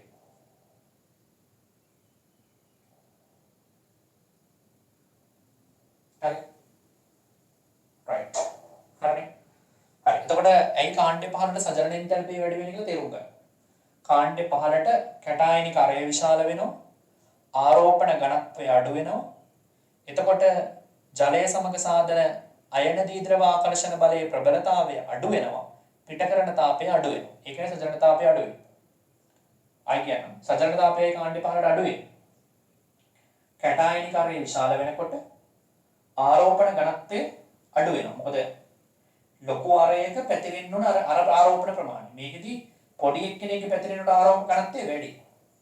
ඒ ටිකම ලොකු එක්කෙනෙක්ගේ පැතිරෙද්දී අඩුයි. එතකොට හැදෙන ආකර්ෂණ බල ප්‍රතාපය මොකද? අඩුයි. ආකර්ෂණ බල ප්‍රතාපය අඩුයි. එතන පිටවන තාපය අඩුයි. ඒක සජලන තාපය අඩුයි. දැරිස් එන්තැල්පිය රඳා පවතින ආරෝපණ ගුණිතය බෙදීම අරයට. කියලා දැනට හිතන්නකෝ සරලව. කැටායනයේ අරය විශාල වෙනකොට දැරිස් එන්තැල්පිය අඩු වෙනවා. මතක තියාගන්න. කැටායනයේ අරය විශාල වෙනකොට දැරිසේ ප්‍රබලතාවය අඩු වෙනවා. ඒ නිසා දෙකම අඩු වෙනවා පහළට. මේක තමයි දැන් ඔය පැහැදිලි කරන්නේ. හරි. ඒක ඉවරයි. හරි. ඊළඟට පොතේ අපි යමු සල්ෆයිඩ් වල ජල ද්‍රාව්‍යතාවය right සල්ෆයිඩ් වල ජල ද්‍රාව්‍යතාවයට නම් ඊළඟට කතා කරන්න right යන දෙවන කාණ්ඩයේ සල්ෆයිඩ් වල ජල ද්‍රාව්‍යතාවය beryllium sulphide magnesium sulphide calcium sulphide strontium sulphide barium sulphide මේක මෙහෙම මතක තියාගන්න පුතේ මේක දිය වෙනවා මේක හොඳට දිය වෙනවා හොඳේ මේ තුනම මද වශයෙන් ද්‍රාව්‍ය. මද වශයෙන් පළවෙනි කාණ්ඩේ නැති ඔක්කොම දී වෙනවා. මෙහෙම කිසි කතන්දරයක් නැහැ. මෙයා පොතේ අවක්ෂේප. කියන්නේ මෙයා වැඩි හොඳ අවක්ෂේපයක්. ඒතර මේකට මද වශයෙන් ද්‍රාව්‍ය වෙන්නේ. හරි? මෙයා හොඳට දී වෙනවා. ඔන්න සල්ෆයිඩ් වල ජල ද්‍රාව්‍යතාවය. ඉතින් ඔයාලට හේතුව තරකම තමයි. පහළට යනකොට මොකද කියන්නේ? පහළට යනකොට දැරිස් එන්තැල්පිය විශාලත්වයේ වැඩි සජලන එන්තැල්පියට වඩා. ඒතර සජලන තාපයේ මදි දැරිස ගිදහෙලා හරි ඒ නිසා වැඩි වෙනවා මොකද්ද අවක්ෂේප වීමේ හැකියාව වැඩි right හරි ක්‍රෝමේට් වල නම් පොතේ බෙරිලියම් ක්‍රෝමේට් කියලා එකක් නැහැ හොඳේ ඊළඟට යන්නකෝ ක්‍රෝමේට් වල ජල ද්‍රාව්‍යතාවය දෙවන කාණ්ඩේ ක්‍රෝමේට් වල ජල ද්‍රාව්‍යතාවය පොතේ දැන් බෙරිලියම් ක්‍රෝමේට් කියලා එකක් හදන්නේ ඒ නිසා අපි ආගෙන කතා කරන්නේ නැහැ. ඒතර එන්නේ magnesium chromate calcium chromate strontium chromate सह बेरियम क्रोमेट और नॉर्मल තමයි හතර දෙනෙක් ඉන්නේ. ඒතර අපි බෙරිලියම් ක්‍රෝමේට් කියලා කතා කරන්නේ නැහැ පුතේ. එහෙම කෙනෙක් නැහැ. හරි. ඒතර ඊතර දෙන්න ඉන්නේ ස්ට්‍රොන්ටියම් බේරියම් ක්‍රෝමේට් දෙකක් තියෙනවා. ඒතර මේ දෙන්නම අවක්ෂේප. හොඳට මතක තියාගන්න. මේ දෙන්නම ජලයේ දිය වෙනවා. මෙතන ජලයේ දිය වෙන මෙතන අවක්ෂේප. එහෙම ලියා ගන්න ක්‍රෝමයට. ඒතර කාණ්ඩේ පහළට එතන ජල ද්‍රාව්‍යතාවය අඩු වෙලා තියෙනවා. පොතේ සාමාන්‍යයෙන් ක්‍රෝමයට ඔක්කොම සුදු පාටයි. සුදු අවක්ෂේප තියෙනවා. මේ මෙතන පළවෙනි කාණ්ඩේ දෙවෙනි කාණ්ඩය හා සම්බන්ධ කරලා අපි කතා කරන්නේ. දෙවෙනි කාණ්ඩය හා සම්බන්ධව කතා කරාම මේගොල්ලෝ ගොඩක් වෙලාවට අමුතු පාටවල තියෙන ක්‍රෝමේට් වල පාට තමයි තියෙන්නේ. දැන් ක්‍රෝමේට් එක මේක සුදු අවක්ෂේපයක් විදිහට දෙනවා. මේ කහ පාට අවක්ෂේපයක් විදිහට පේන්නේ ක්‍රෝමේට් වලින්. සෝරි මම අමතකුණා කියන්නේ. ක්‍රෝමේට් කියන්නේ කහ පාට අවක්ෂේප. ක්‍රෝමේටයක් හැදෙනවා කියන්නේ කහ පාට. ඒතර මේ හැමෝම කහ පාටයි. ඒතර කහ පාට තමයි ගොඩක් කරන්නේ. මේක ඇනයිඩින් තමයි පාට දෙන්නේ. හරි කැටයිඩින් නෙමෙයි. ක්‍රෝමේටයක් සාමාන්‍යයෙන් කහ පාටින් තමයි පේන්නේ. හරි? ලාසලු තියෙන තැන තියෙනවා. නැතුව නෙමෙයි. හැබැයි අර අලුත් ක්‍රෝමේටයක් තියෙනවනේ. වෙන පාට ක්‍රෝමේටයක් තියෙන සිල්ගගේ. Ag2CrO4 රතු දුඹුරු. හරි මෙන්න මේකට වඩා අලුතෙන් මතක තියාගන්න. මෙයාට අලුත් වෙන පාටක් තියෙනවා. නැත්නම් සාමාන්‍ය වෙනත් පාටවල් දෙන්නේ නැහැ. ඔක්කොම කහ පාට තමයි දෙන්නේ. ක්‍රෝමේට් වලින් දෙන කහ පාට. දැන් අනිත් ඔක්කොම සුදු අවක්ෂේපනේ. දෙවන කාණ්ඩේ ඔක්කොම සුදු අවක්ෂේප දෙන්නේ. පාටක් එක්ක දෙන්නේ ක්‍රෝමේට් එක ඩයික්‍රෝමේට් එක විතරයි. ඒතර ක්‍රෝමේට් කහ පාටයි. හැබැයි මේ A සිල්ල එක මේකට අදාළ නැහැ. නමුත් මෙයා වෙන මතක තියාගන්න. Ag2CrO4 රතු දුඹුරු. හොඳයි ඔකට පොඩ්ඩක් මතක තියාගන්න වැදගත්. ඊළඟට ඔයාලට කතා කරන්න තියෙන්නේ ඔක්සලේට්. හරි? ඔක්සලේට් ගත්තොත් එහෙම ඔක්සලේට් වල කාණ්ඩයේ පහළට යනකොට අවක්ෂේප වීමේ හැකියාව වැඩි වෙනවා. ඒව නම් සාමාන්‍යයෙන් අහන්නේ නැහැ පොතේ. දැන් සාමාන්‍යයෙන් අහන අඩුයි ඔක්සලේට් වල අවක්ෂේප වීමේ හැකියාව මොකද වෙන්නේ කියලා සාමාන්‍යයෙන් අහන්නේ නැහැ. කොහොමවත් ඔයාලට යන්න පුළුවන් රිසෝස් බුක් එකකට පොතේ. රිසෝස් බුක් එකේ 134 මම මෙච්චරයි කරන්නේ දැනට ඔයාලට අත්‍යවශ්‍ය කොටස් විදියට. හරි? 134 පිටුවේ මම හිතන්නේ තියෙනවා ඔයාලට බලන්න පුළුවන් වගුවක්.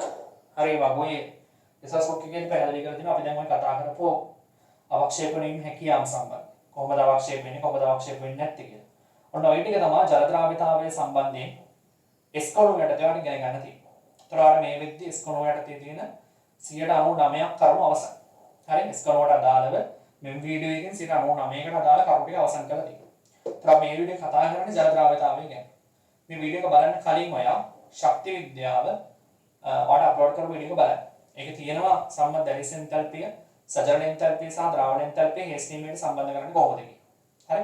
ඒක චොටක් බලලා ඊට පස්සේ මේ වීඩියෝ එක බලන්න ඕනේ. එතකොට ඔයාලට පරිපූර්ණ දැනුමක් එයි ද්‍රාව්‍යතාවය සම්බන්ධයෙන්. හරි?